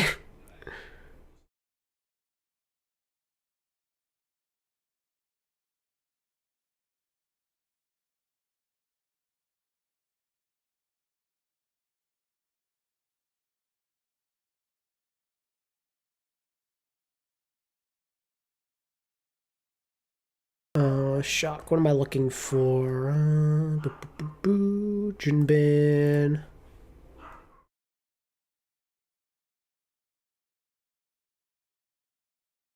So San Francisco Shock. I guess they're like the last team that we can really talk about. Not record. San Francisco Shock.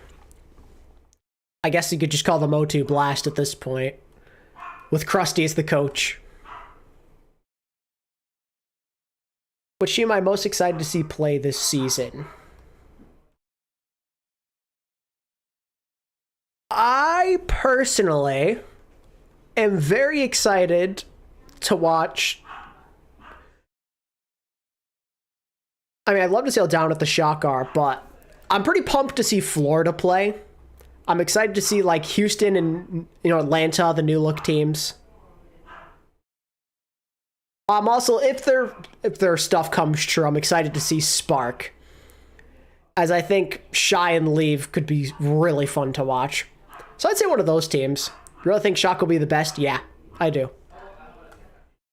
I think they are terrifyingly good on paper. Because they're literally just essentially O2 Blast, who won literally everything you could possibly think of for like 2 years straight. Or like a year and a half straight, just winning like every single major tournament. And a lot of the time it came with like Proper and all those guys that are now on the Shock. Well, I heard Jinmu might go to the Spark, so it might not be over. I mean, obviously as a duo it's kind of over, but still. What about Vancouver? Me and Matt trying really hard. Yeah, I'm excited for Vancouver. I'd like to see Crimzo and Punk, Sugar Free and Aspire. It's a good core.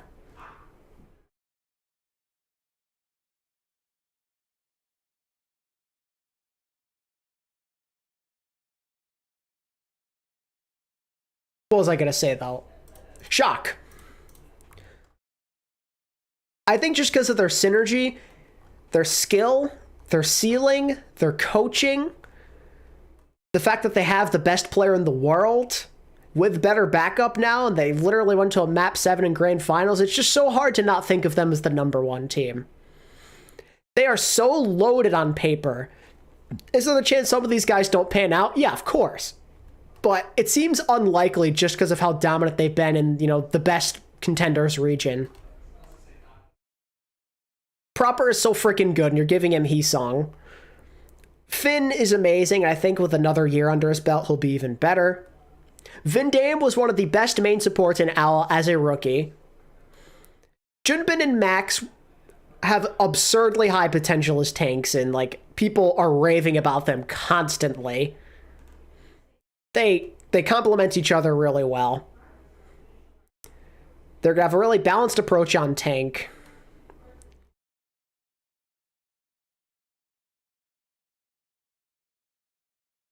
Yo, Maddie. Yeah, Shock have so much pre-existing synergy. And it's OP because they've already won so much together. It's one thing to be a team that's been together for a while that's in an okay region, but we're talking Contenders Korea, baby. We're talking the best of the best. These guys can compete with anyone, I promise you that. Krusty is literally in heaven with this kind of team. It's a lot of unfamiliar faces, but these guys are so coachable. Krusty's gonna have a field day, I'm telling you. Is APAC still silent? Mostly, but some stuff's coming up soon. Spark should be on the way. I've heard Soul Infernal from chat.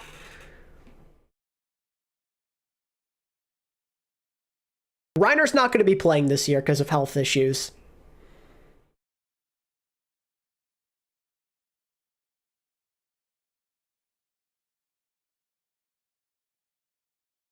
This is the first time Shock is fully Korean. Isn't that crazy? They've had so many Korean legends, but they've always been at least somewhat mixed throughout the years. This is the first fully Korean iteration of San Fran and Houston. So that's cool. San Fran's obviously a bit more surprising. Yeah, I guess Reiner's having, what was it, chat? Heart issues? It's really serious stuff.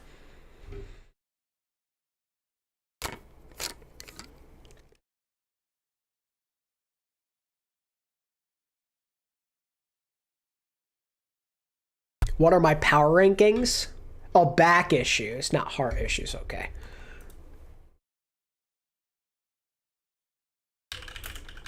I don't have an exact power rankings for you, but I can give you a general rundown of what I'm thinking right now.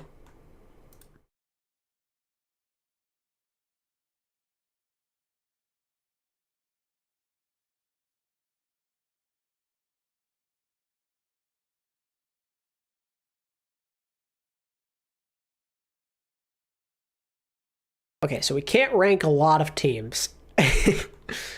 I'll just give my general rundown. Based off of things we know. And anyone who's radio silent, I'm not ranking.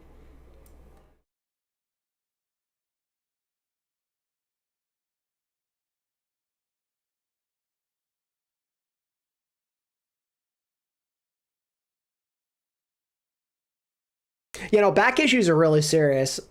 Exy, that screwed him up for a while. It happens. Gotta take care of your health, man. So generally, I think Shock are at the top. And I think there is a genuine tier break. I think they're just that good. Oh, you have to put Dragons down here as well. After that, not really in a specific order. I think all of these teams are or wait, not Dallas. Boston, Houston. Where's Atlanta right now? There they are. So I consider all of these guys to be in like the next tier. Atlanta, Houston, Boston, and maybe Dallas?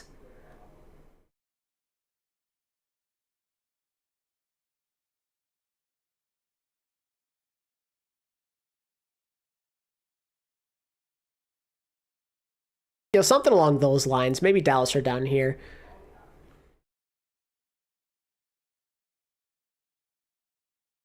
Are we going off leaks as well? Some leaks. I'll take Glads will be better than Toronto. They might be.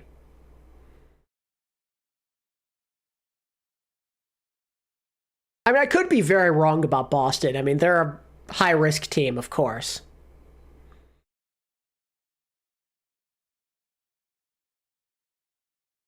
Really like Florida. Gladiators. Justice will suck. I think Justice Eternal and Vegas, or Eternal and Vegas, Justice New York and Vegas will suck.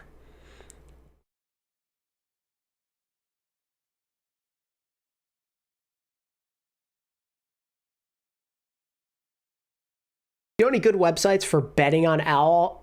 No, but I think there are some out there. Just have to look.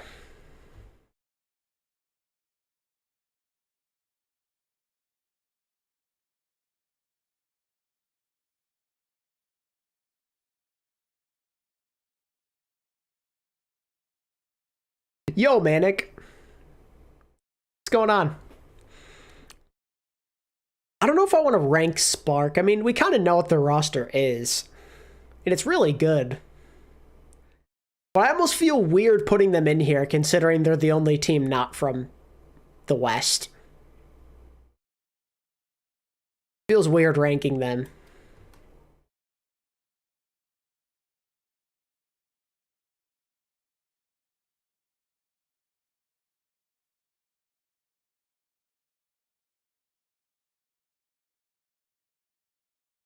They'll be the best in APAC, but like Prophet said it the best this year. It was so hard to know if you were like actually as good as teams in the West when playing in the East this year, or last year, I should say. And I take his word for that a lot because he's Prophet.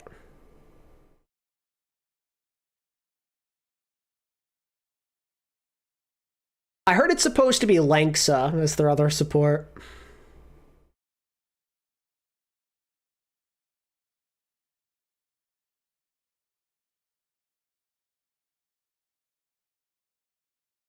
How's the dog? She's doing okay.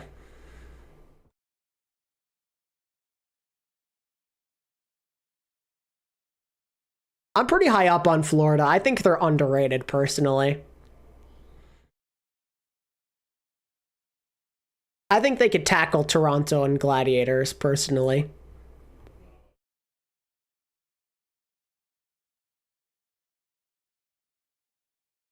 I think Florida could be top 6 this year. I really do.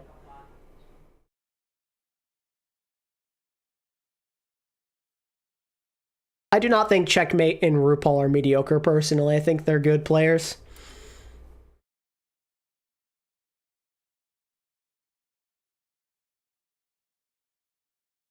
And this doesn't necessarily mean that they're number 6, by the way. I was telling chat before, this is like just a general tier thing. It's more of like a tier list instead of like a 1-by-1 ranking. All I know is I think Shock will probably be best. That's all I can tell you for sure. And then I think Atlanta and Houston are going to probably be top 3 as well. But aside from that, it's kind of a toss-up.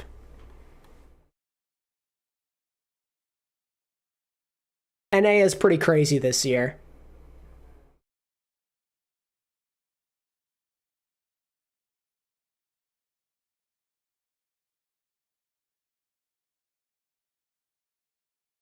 Shock are just terrifyingly good, man. I don't know what else to say.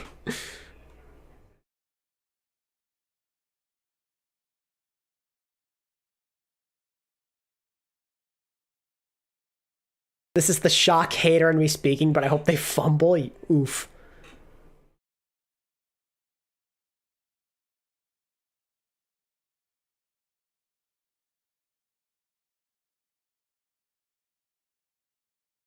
once we 3-0 Shock, you'll put us above them. I mean, if you do, then I'll put, sure, but you got to do it first. That's all I'm saying. Show me, and then I'll definitely will listen. I'll make some changes when necessary. That's all I ask, because I don't hate Houston, that's for sure. I think Houston are a solid team. The Shock just scare me. It's no offense to any other team in the league. Like, it's no disrespect. I just think Shock are really scary.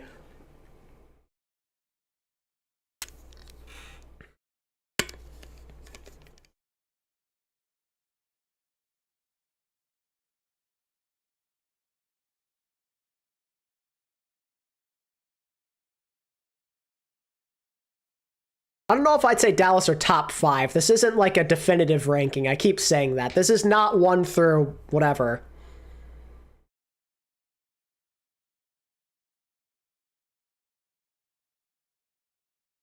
This is generally what I like, a tier break, if you see the tiers. I just think Shocker number 1. That's all I'll tell you. You can choose whatever you want for the numbers after that.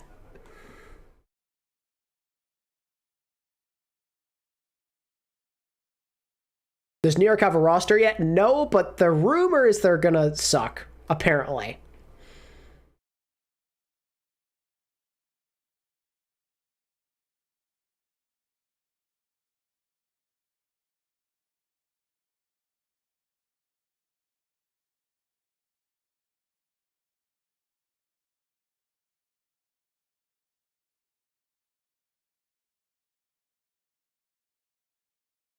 Yeah, because they're going for Lep Creative, Fitz,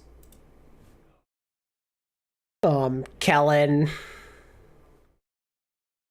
Apparently Shockwave and Psycho have been trialing for them, as well as Finale, but a lot of Psycho and Shockwave recently. I mean, they have a lot of likable players, but it's not going to be good enough to compete.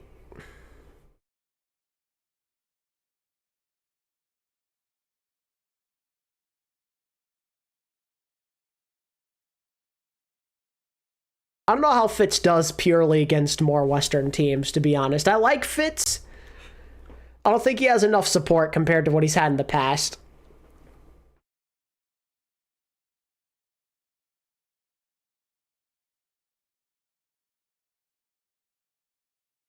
I think New York shall be bad.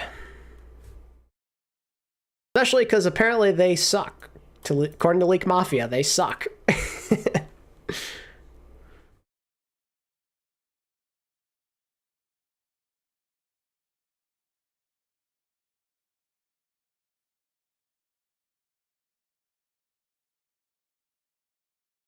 League Mafia's wrong sometimes, to be fair. Yeah, it's true.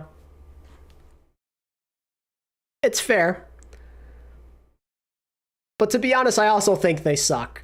Probably.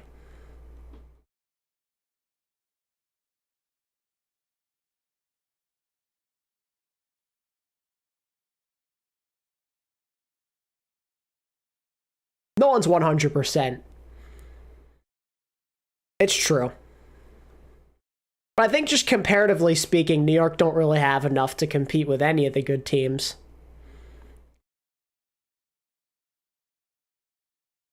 I think Washington and Vegas are the only teams they'll potentially be better than. I think Vancouver will be better. I think Toronto will be better. Shock, Gladiators, London, Houston, Dallas, Florida, Boston, Atlanta. They'll all be better, probably. Do you think Vegas will win a game? If they do, it'll probably be against Justice or New York.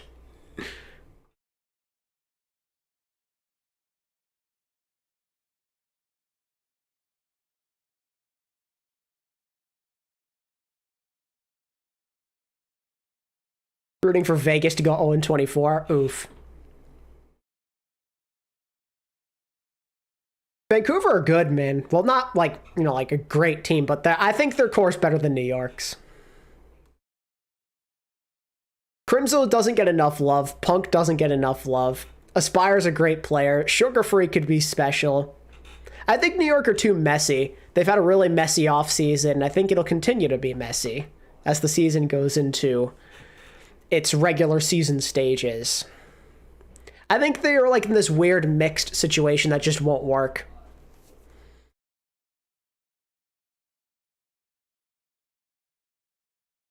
Aspire slightly overhyped in your opinion? I mean, everyone's entitled to their opinions.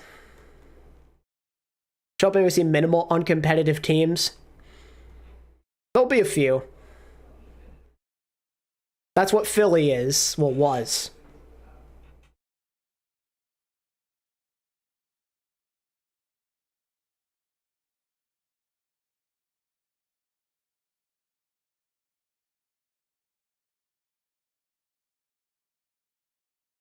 Yeah, individually you might rate them, but I think the problem is I think New York as a whole are probably going to be more dysfunctional. I'm just being honest. I just have that gut feeling. I could be wrong, but my gut feeling is they will be very dysfunctional. They've been dysfunctional this whole offseason.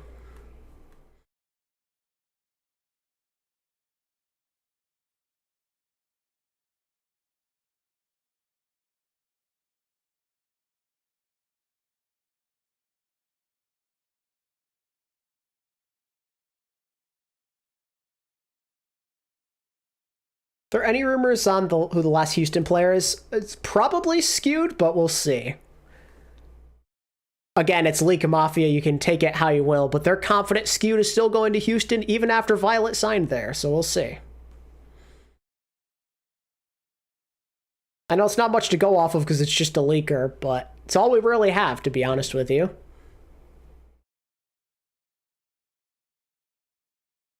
I think Fitz with less help is just not going to be as good, I'm being honest with you.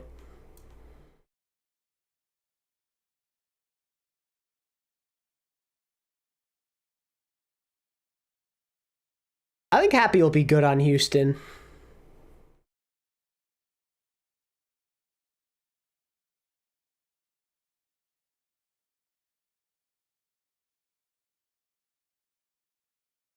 Do you want to hear Valiant announcement? Their announcement is there is no announcement. Is there any reason to bring Skew to Houston at all? Not that I can think of, but that's just what the rumor is.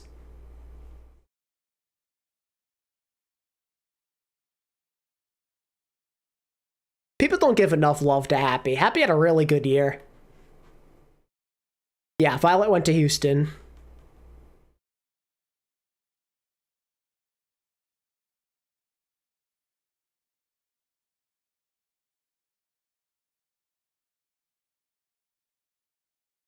I'd also like to see a third DPS or another tank, personally. I think another tank is the most ideal.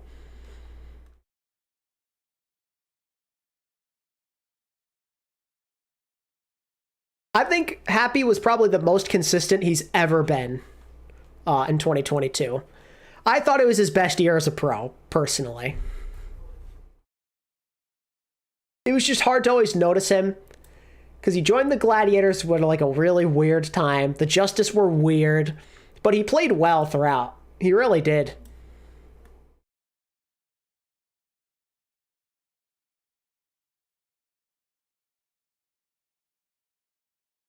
Yeah, Pelican Tracer's just okay. It's a fair concern to have if you're Houston. A heavy Tracer meta could be questionable for them.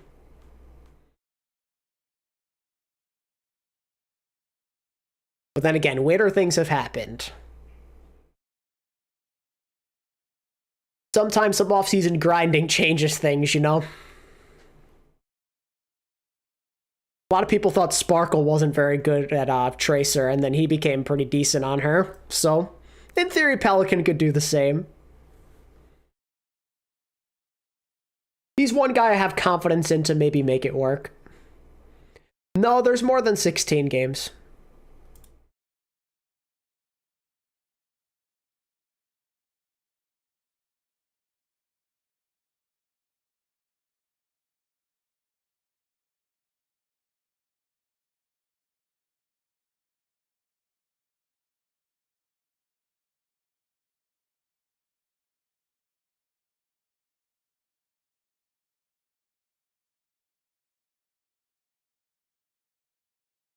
What days does the Pro-Am start?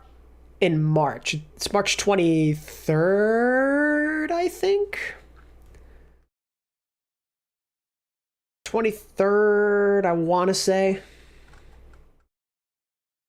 Oh yeah, chat's confirming 23rd. Okay, nice. Oops.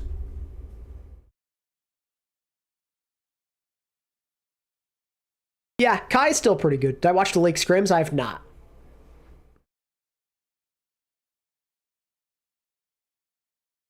I think I'm going to save that for another day.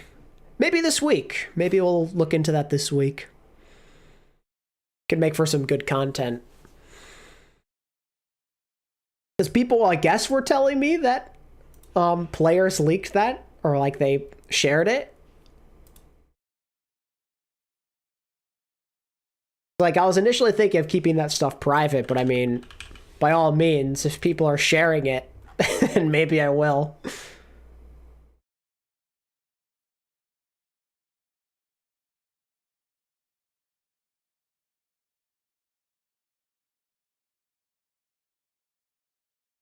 Have I commented on the Odyssey situation? Yeah, we actually discussed it earlier in the stream.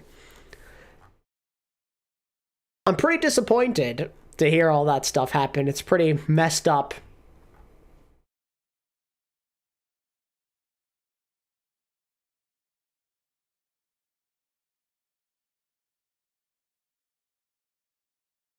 Dante leaked it on stream, right?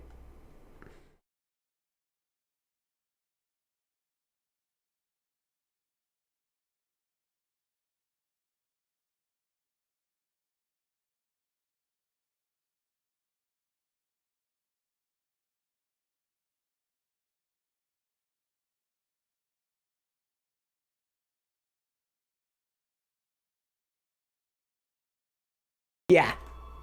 What Queen Pin said. Odyssey, they can't compete in the Pro-Am now because 2 of their players left mere hours before the roster lock. Or apparently it was like a couple days before they left for a different team, but they didn't notify Odyssey. And they didn't have enough time to get new players, so now they can't compete in the Pro-Am at all.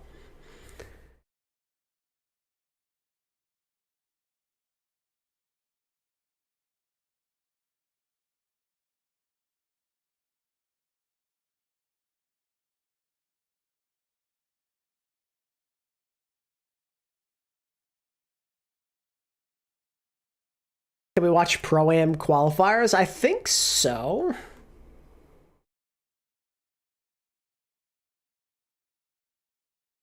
Kaluj leaked more on Twitter. Are we talking about this? Ah, there it is. Spinning the block. Some Havana codes for you.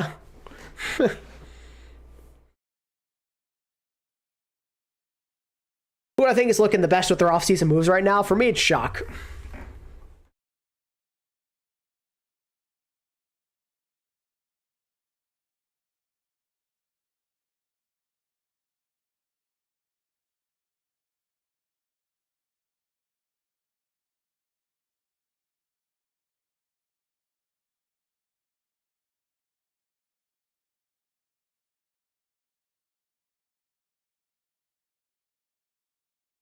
Dante apparently leaked others, and so that's interesting.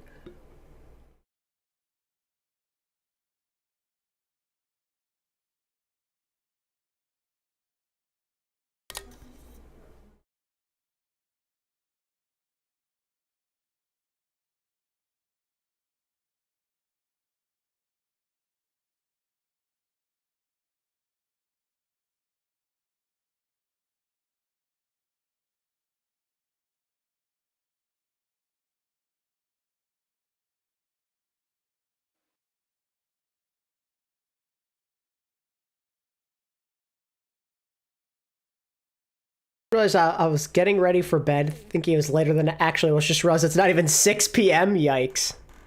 Is Kilo playing this year? I don't know. Probably not right now, it would seem.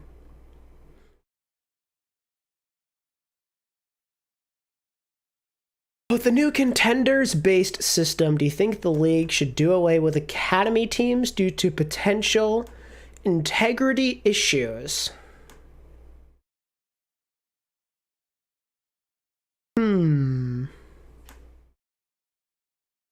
I think everything's fine how it is.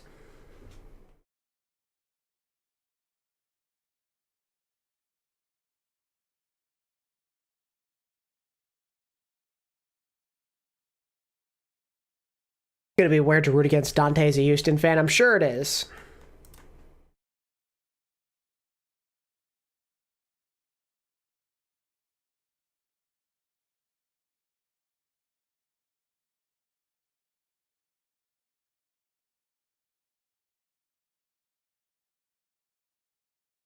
Oh yeah, sure enough, Dante was literally just watching this stuff on stream. Wait, hold on.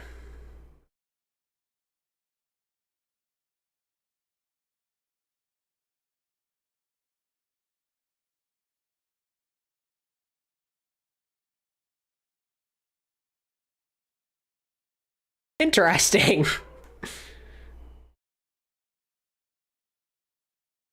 I didn't realize he was quite literally watching it. I thought it was maybe by accident. Dang. That's crazy, though. Just watching Blizz Worlds casually in Havana.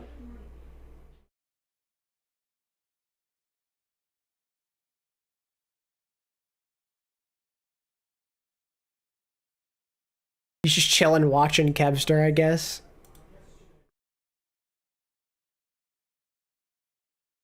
This doesn't look like one tiny clip.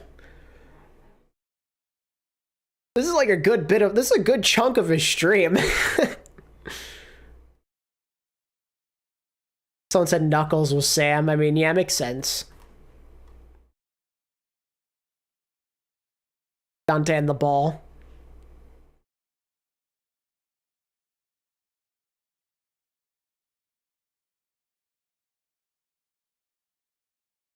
Oh, he unironically goes back into it again. Like he's in the practice range and he just goes back into it. But look at this guy. When they link the comms with the VOD. Yeah, true. I remember when Atlanta Reign did that in 2019 with DeFran. I remember Michael was like posting it everywhere and people got mad at him. Any Soul news? You're gonna have to be a bit more specific considering there's 2 Soul teams now.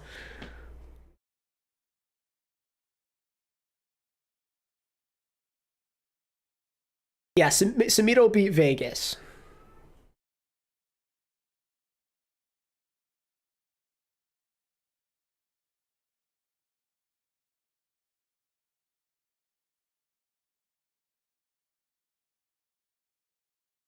Seoul, Korea, yes, true. Yeah, there's a lot going on here. This is something I might have to look into. We can watch this on stream another time, I think. Probably not today.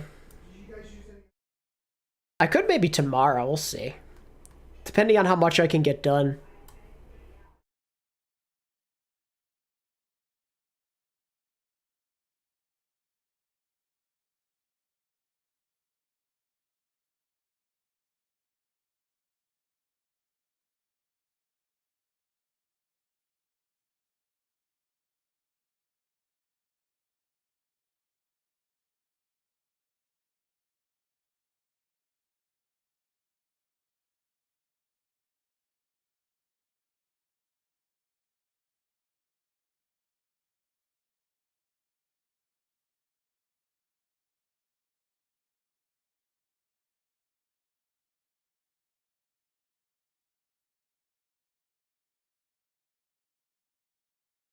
Kaluj accidentally leaked. Well, is it really accidentally if he posted this on Twitter?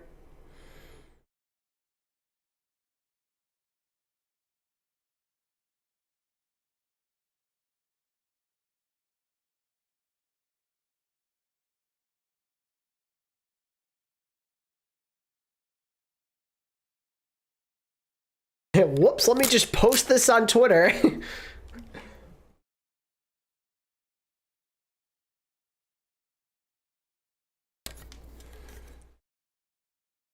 I say accidentally is a loose term. Yeah, this is like an extremely loose term.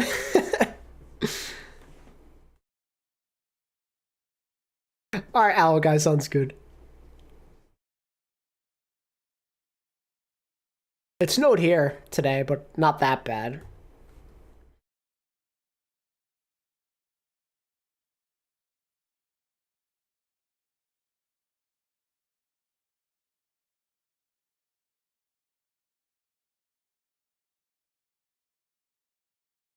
Yeah, I especially don't know what their objectives are.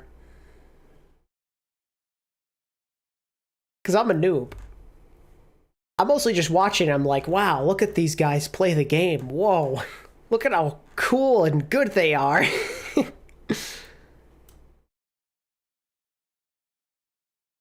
don't know if me watching scrims would make any sort of difference. I'm not an analyst by any means.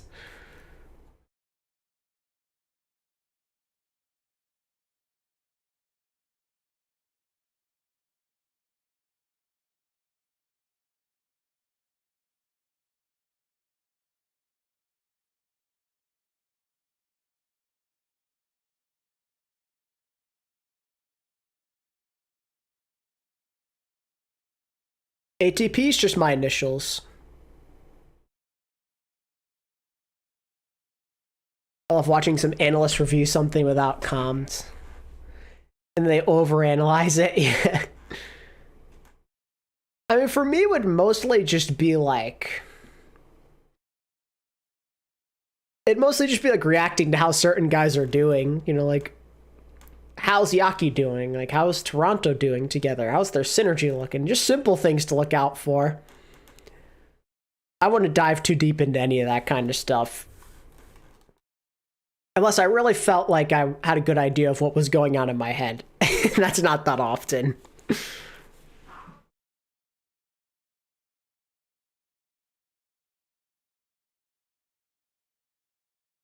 I wonder why Kaluj posted this, by the way. Is there like a reason?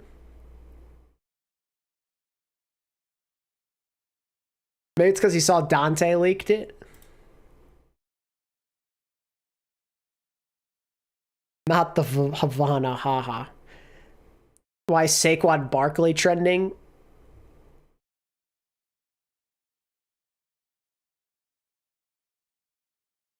Just talking about the negotiations.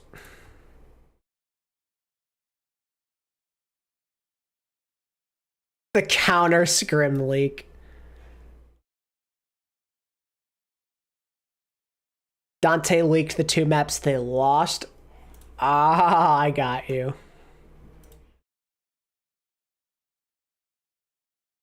I understand.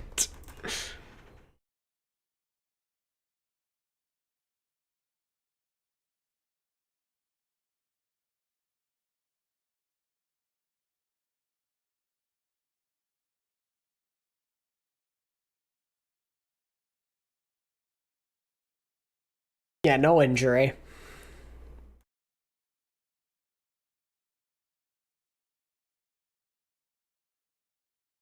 Yeah, that is kind of based from Kaluj that he'd do that.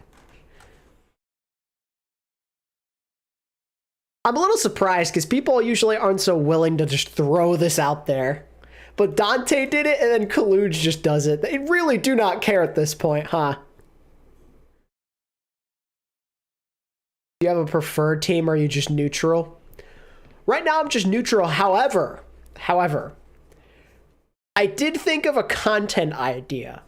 I don't know if I'm going to go through with it. Maybe I could get some feedback from you guys. I was thinking of doing like a stream, and I can maybe turn it into like a shortened video after, where I get people to come on call with me of like being a fan of a specific team and convince me why I should support their team in 2023.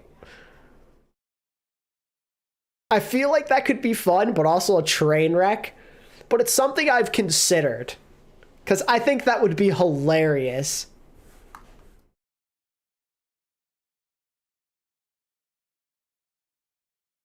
Like, I'd love to have people pitch me why I should be a, I don't know, for example, let's say a Defiant fan, you know, for example.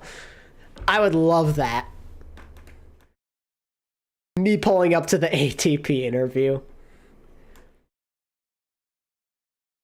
It sounds like it'd be fun.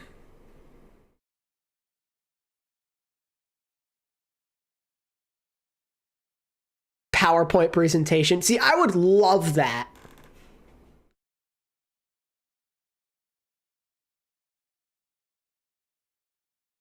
I could participate on behalf of Vegas. Like that's where I'd love this, because the creativity can really come in for people who want to go like above and beyond. Like if they have like a PowerPoint presentation they want to show to chat, I would love something like that. It's something I've considered. It would take some planning and making sure I find people who are like, you know, seriously interested. Making a PowerPoint BRB. The problem is I don't know if I'd be able to go through with that. Like if someone did pitch me in something, would I really still want to support that team, or would it just be more of a meme? Gotta start making a blog about ATP rooting Houston. I mean, hey, I'm pretty open. I'm just would not support the Valiant. They're the only ones off the table. Nice, Manic, nice. Duo with math for Vancouver? I mean, sure.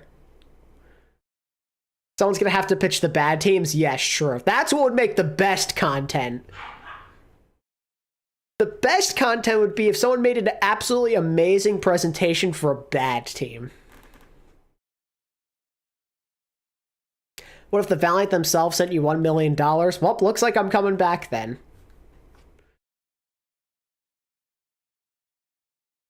Yeah, I don't know if I could be a New York fan either, to be honest.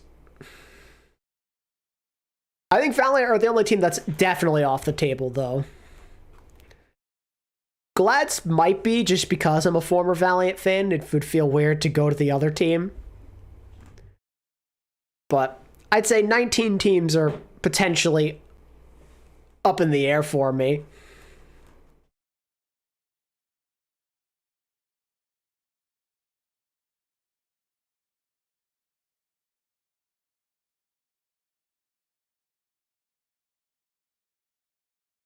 I feel like this presentation thing should be relegated to bottom half teams. Well, that's the thing. If someone just says, LOL, we're simply better, I could just be like, okay, you're done. Your presentation's over. Like, if you're going to do a top team, you got to get creative with your decision making.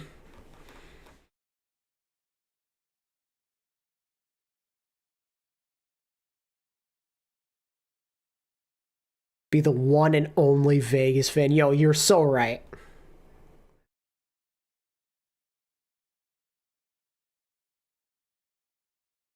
Yeah, so don't be lazy. Yeah, in other words, go above and beyond. And if you are going to be lazy, you better have a smooth way of talking with your words.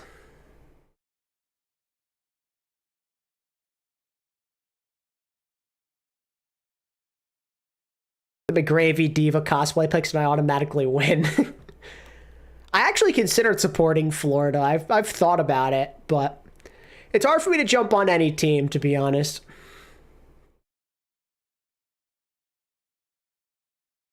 IRL stream, yo.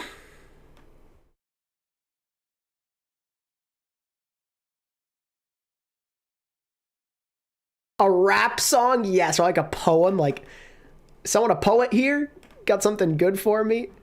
Like, I'd love to see someone, like, even like if you make a video, just something. This could be a great way to get the community to be creative.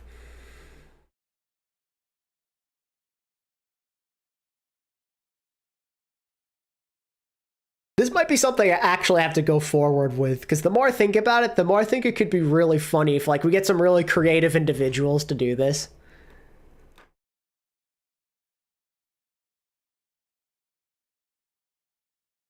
Oh, Keon's going with the fan art, huh?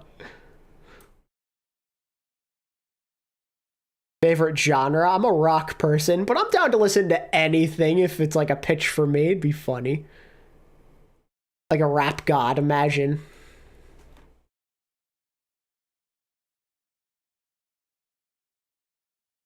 I'm convinced this is the next thing I'm working on. Well, before anyone does anything, I gotta, you know, see if I can plan this out and make something like this official.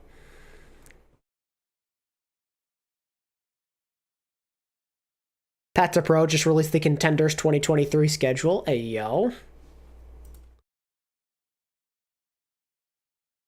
Path to Pro.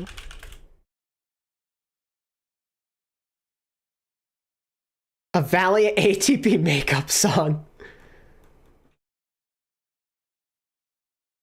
Path to Pro schedule. What do we got?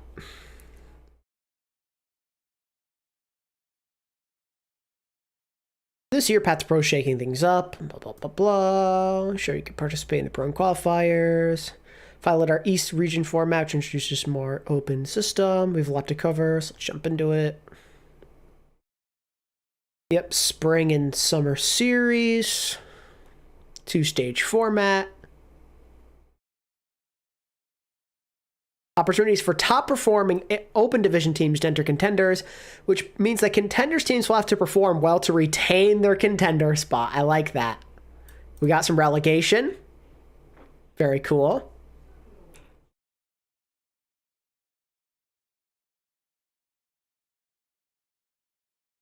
All this competition will lead to end of season regional showdowns where the best of each region will compete to crown a champion. Cool, cool, cool. Looks like it's going to go from start of March with the Pro and qualifiers all the way until summer? Or September, technically. Very cool.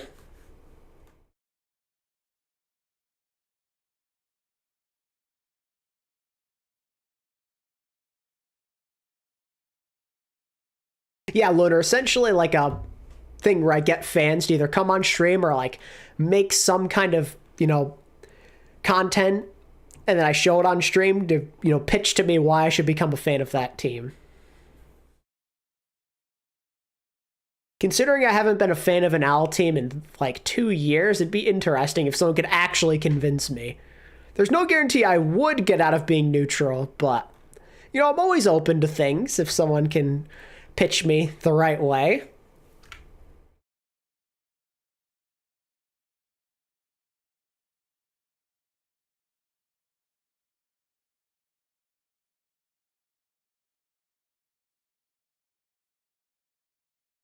I just need to figure out a good way to organize something like this and think of rules and stuff. It's going to require some planning if I go through with this.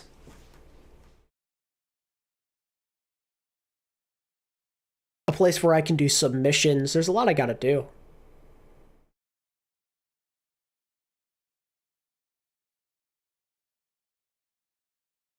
But it seems like people would be kind of interested if I went ahead and did something along these lines.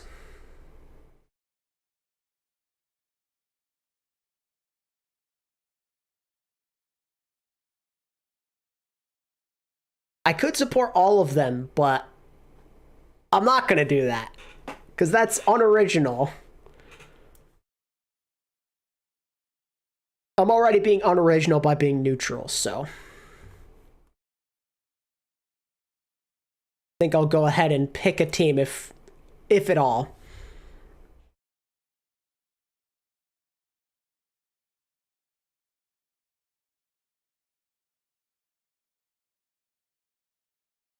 Like, it would be my dream to get like a solid pitch for all 20 teams.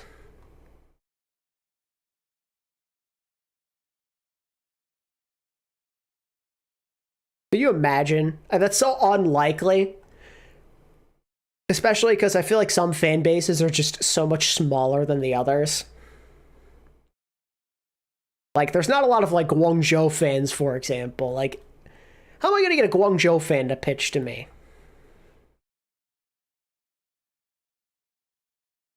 I mean, luckily, some people in chat have already said they want to do some of the niche West teams, like Vegas and Vancouver.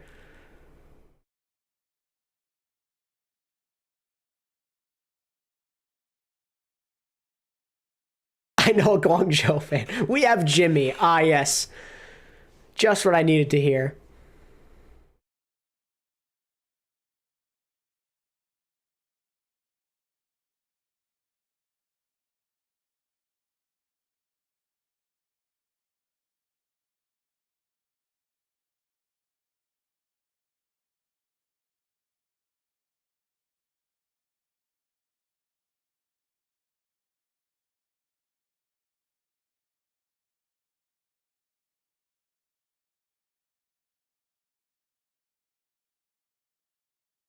You take that back, they aren't a niche. Yo, Wes.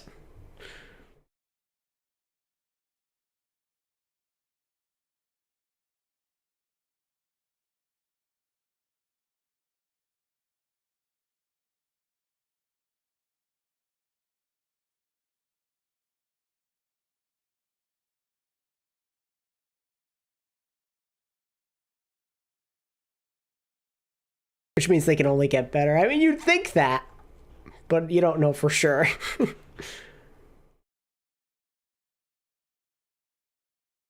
is something I'll have to work on. I mean, there's still plenty of time. Like, this is content I could even do during the season. It doesn't necessarily have to be in the preseason. I don't have to rush this.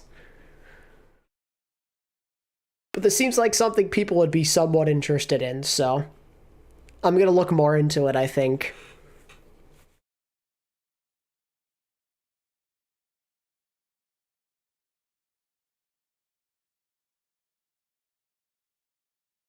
I think this idea of getting the community to be creative for this would be so fun.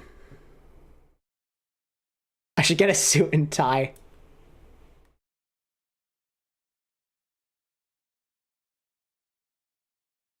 As a proud English citizen, I'd do a great pitch for London. Interesting.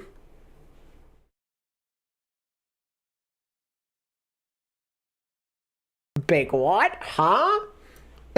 Hold on. Any new news? Nothing new, really, no.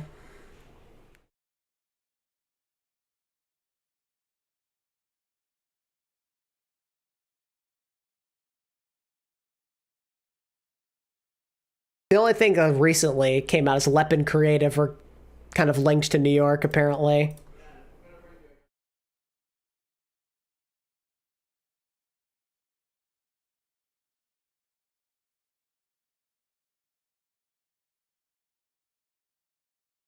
Spark should be making their move soon, because it's end of February. I'd assume tomorrow or tonight.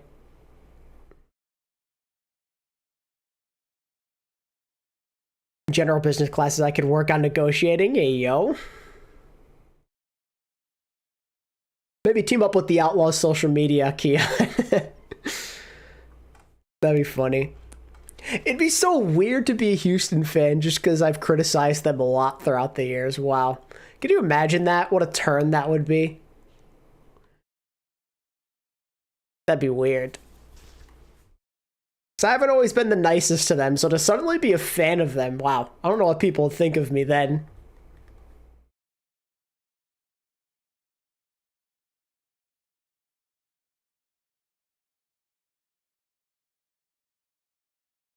I don't know if Houston fans would hate me for that, or if they'd be scratching their heads in confusion, or both.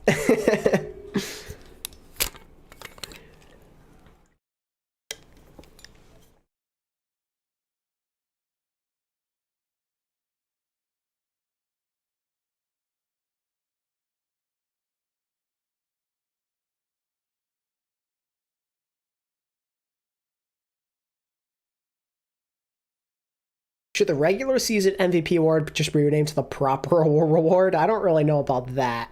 Because you never know what could happen. I mean, proper is insane, but sometimes, you know, things don't go as planned, so you never know. Yeah, well, most Houston fans didn't get the social media manager in their chats, did they? True.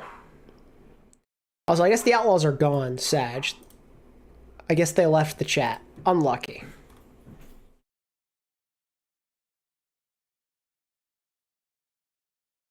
Been a Houston fan since season 1, and now they're finally good. Finally have hope. I'm glad. Gotta head to work. All right, Bake, sounds good. Opinion on Toronto Tornado. They look pretty good on paper. I wouldn't say that they're like a definitive, like guaranteed top 5 team, but they could be.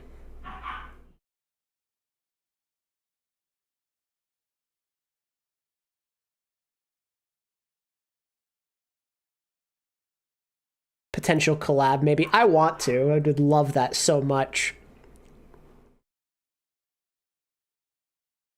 I'd love to add another Owl team to my Infinity Gauntlet. You know, I already got the Shock, and I already got the Vancouver Titans. I need a couple more. Gotta keep it going, you know?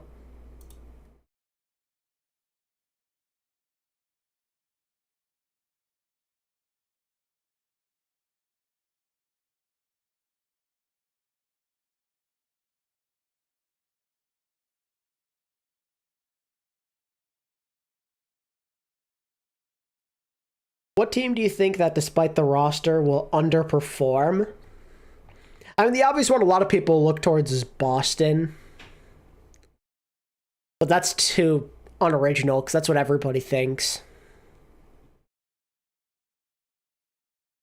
If I had to guess, I think maybe Dallas could. I know a lot of people aren't rating Dallas that high, but they could still be reasonably decent or fail. It really depends. They still do have Sparkle and Hamid and Edison, so if they, like, weren't at least somewhat competitive, that'd be pretty disappointing.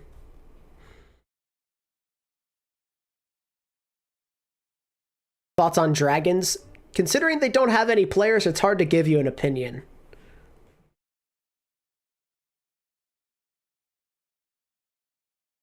Atlanta? I mean, yeah, it's possible, especially if you don't believe in their tank line.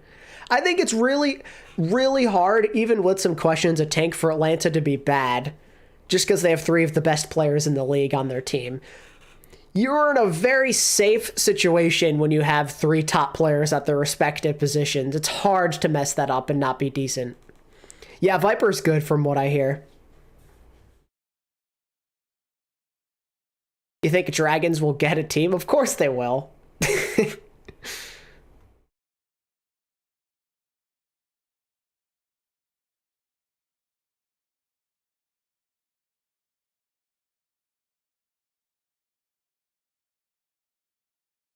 Yeah, Soul Dynasty, I'm not expecting much. I don't think Prophet's going to be as good either. I kind of expect him to not try as much because he said he's kind of just trying to have more fun this year. Ever heard about the Get Amazed allegations? Yeah, we actually talked about it on stream for a bit earlier. What on earth is Valiant doing? That's something we all wonder on a day-to-day basis. I don't know ever with them, and I kind of think that they'll suck. Lads announced their new jerseys. Nice. It's hard to imagine Valiant being good. There's a good chance they could even be the worst team. Like, they could be Vegas level or worse.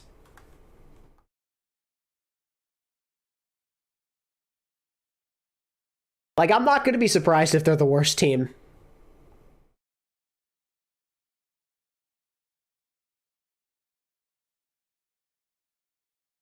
Any guesses who comes to Infernal? I really haven't heard anything about their backline. All we know is that, well, at least according to the rumors, is that Mag is definitely going to Infernal. That's what's supposed to be happening. But beyond that, I've heard literally nothing. I've heard like a bunch of players be linked there, then they go somewhere else. Soul Infernal are weird. And I have no idea what their intention is with their backline whatsoever.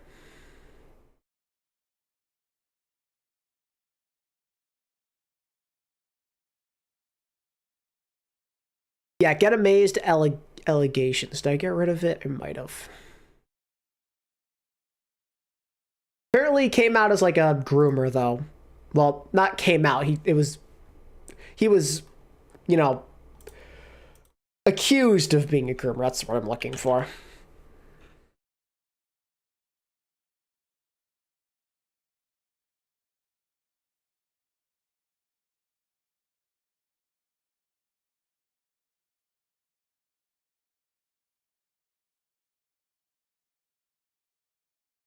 Hope this season's not my last time as a Soul Dynasty fan. We'll see what they do. New ATP show called What on Earth is the Valiant Doing? Every episode would be like 10 seconds because they don't do anything. Surprise, surprise.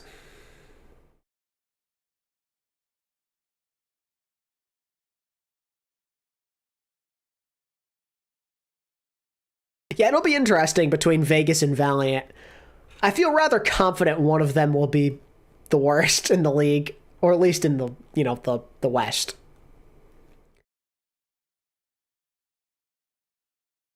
Reiner is dealing with some health issues and shall not be playing this year, probably.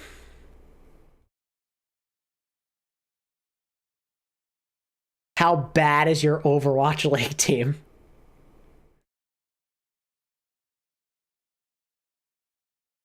To be honest with you, Phoenix, no, I think they're done for.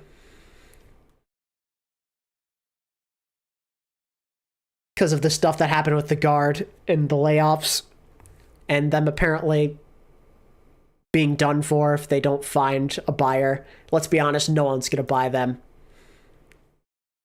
Who in their god right mind would want to buy an Overwatch League team right now? Nobody.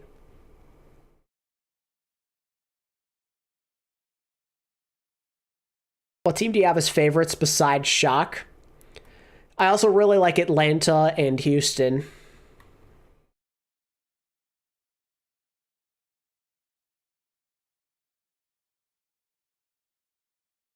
Elon Musk. Ah, yes.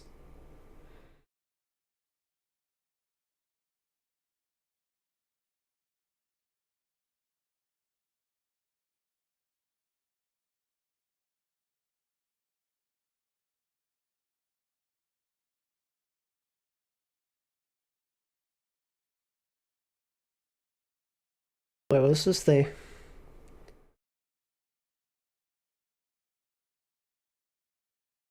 Managed to have 3 teams that went winless into might just be their COD team. Is that so?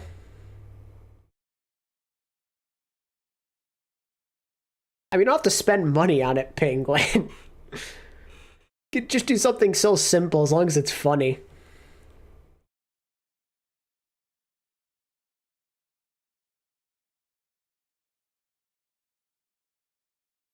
The problem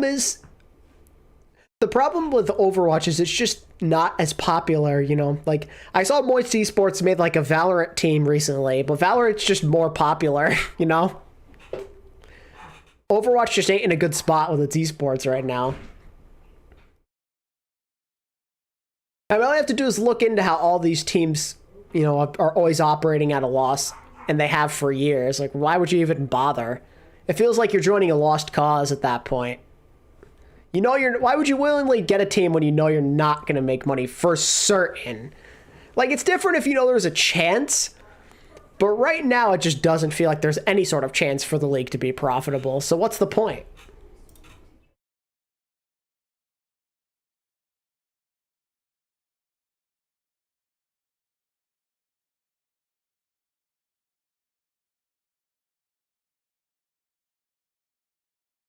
Need to get the 2018 Widow meta to make the game more popular.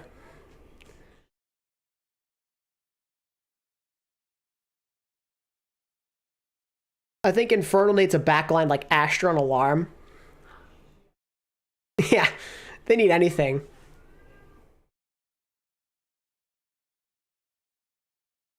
Best Swedish player of all time except for Kevster and Sparker? Who else is a Swedish player? Oh, God, I have to pick. I gotta remember all the people who played for certain teams.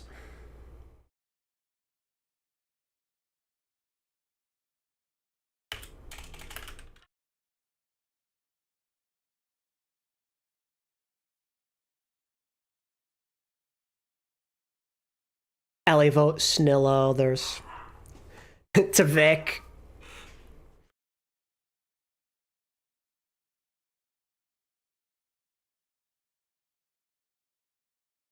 Reinforce.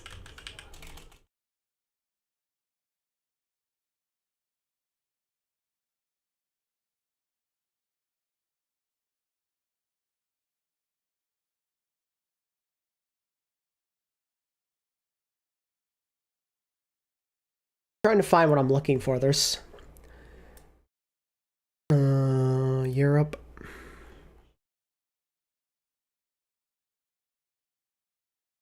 Rome. Sweden. This is a lot of players from Wikipedia.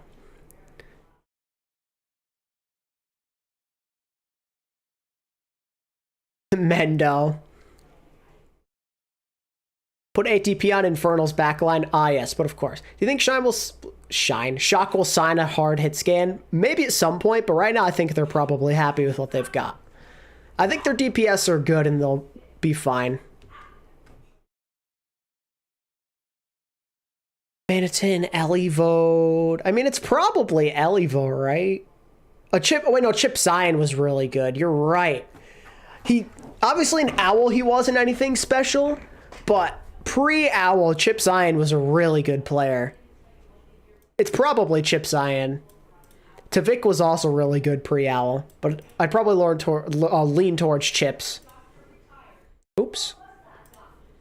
Just want to say you're my Overwatch League person, so keep up the good work. I appreciate that. Doha to Dynasty, that'd be kind of sick.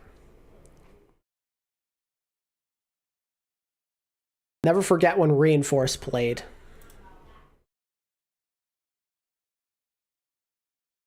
Lol.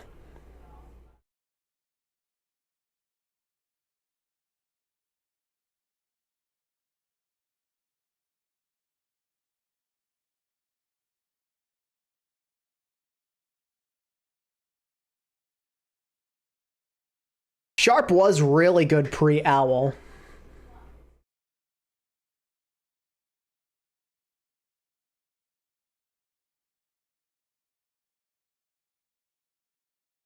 IDDQD. Snillo was good as just a Tracer player, of course.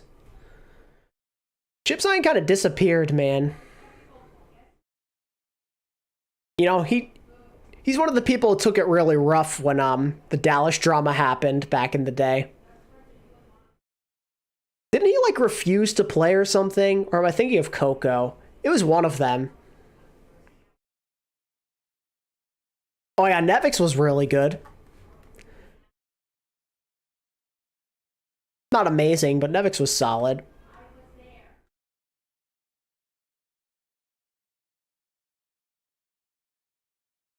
It was Coco. Okay. I remember as one of them. It's Coco refused to play, right. Yeah, Chipsign kind of just disappeared quietly, though.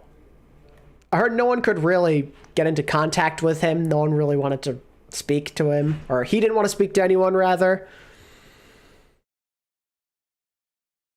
Nevix won a championship, but he wasn't their main tank player. Well, their off-tank player, you know what I mean.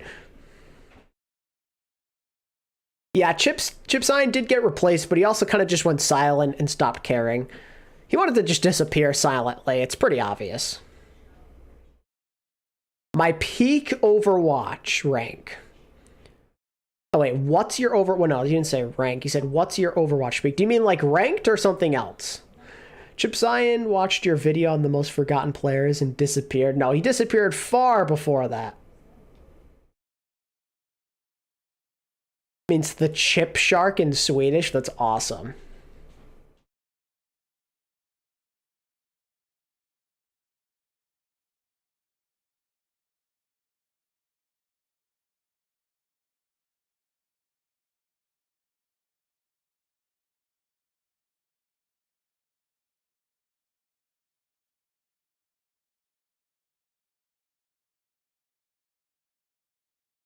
Oh, Zebo side. Oh God, Zebo. Ranked. So it really depends, because for a couple years before PC, I was an Xbox guy, and that's when I hit my best rank. I was almost 4,200 on support back then. I've been top 500 on support on Xbox, but on PC, I hit Masters 4 on Season 1 for Overwatch 2. I didn't really take ranked that seriously, to be honest. Once I switched to PC, I was kind of already done with it. Brother's gonna carry Team Sweden? That'd be sick. For his sake and your sake, I hope so.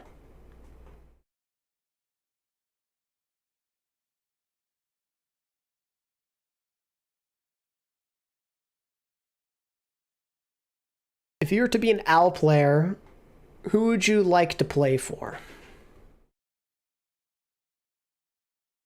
If we're thinking about it logically, how many teams could I realistically join? Like, if we're going off of what they have right now. Like, what? 1, 2, 3, maybe? 4, 5, 6, 7, give or take? Maybe 8?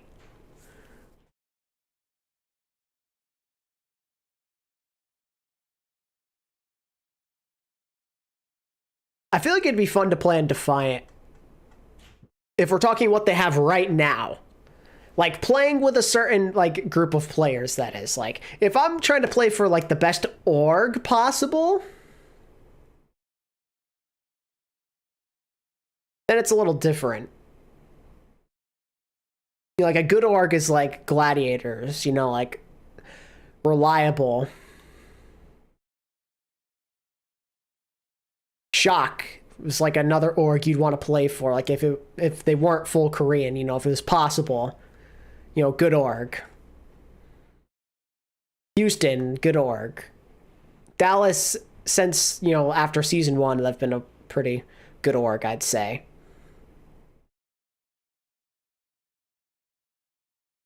Dynasty are a good org. Yeah, Gladiators themselves were a good org, but the Guard kind of screwed them over.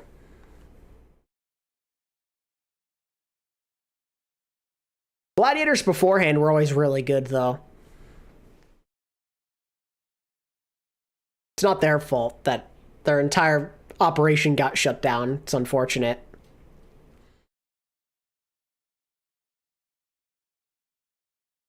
From like a general standpoint, not really including the higher-ups, I guess.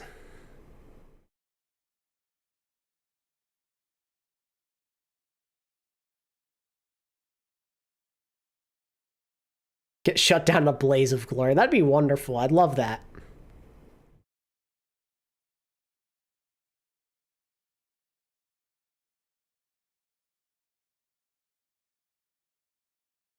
Depends on what role you want. Well, I'm a support player, so if I joined a team, I'd be there to play support. I mean, considering my lack of skill, probably main support.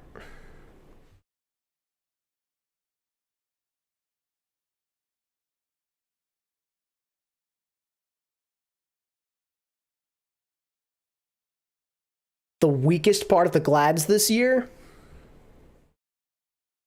Probably the fact that they only have one tank. It's no offense to Dante, but it's a little concerning, I think, to have him as the only tank. Just a little bit.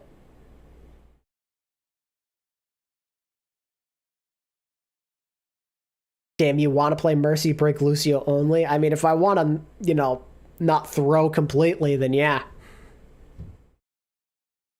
Try out for Chengdu? Yes, it's time.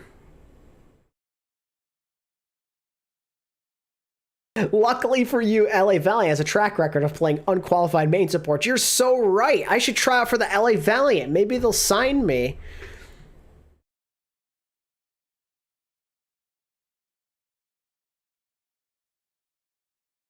The Italian someone, bet.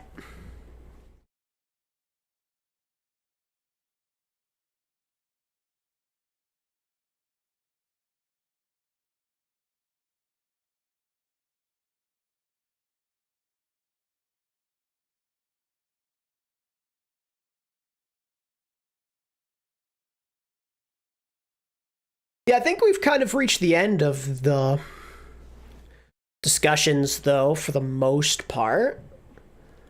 I kind of touched based on all the stuff that happened in February. We had some other fun talks, some ideas. Aside from Proper, who do you think is most likely to win MVP this season? Maybe Lip. Lip's been gunning for MVP for a couple years. I could see it.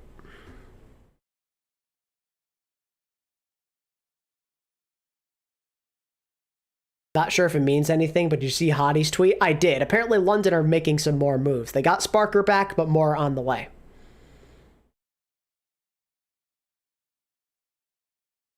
Yeah, Hanbin's a guy who could win it for sure.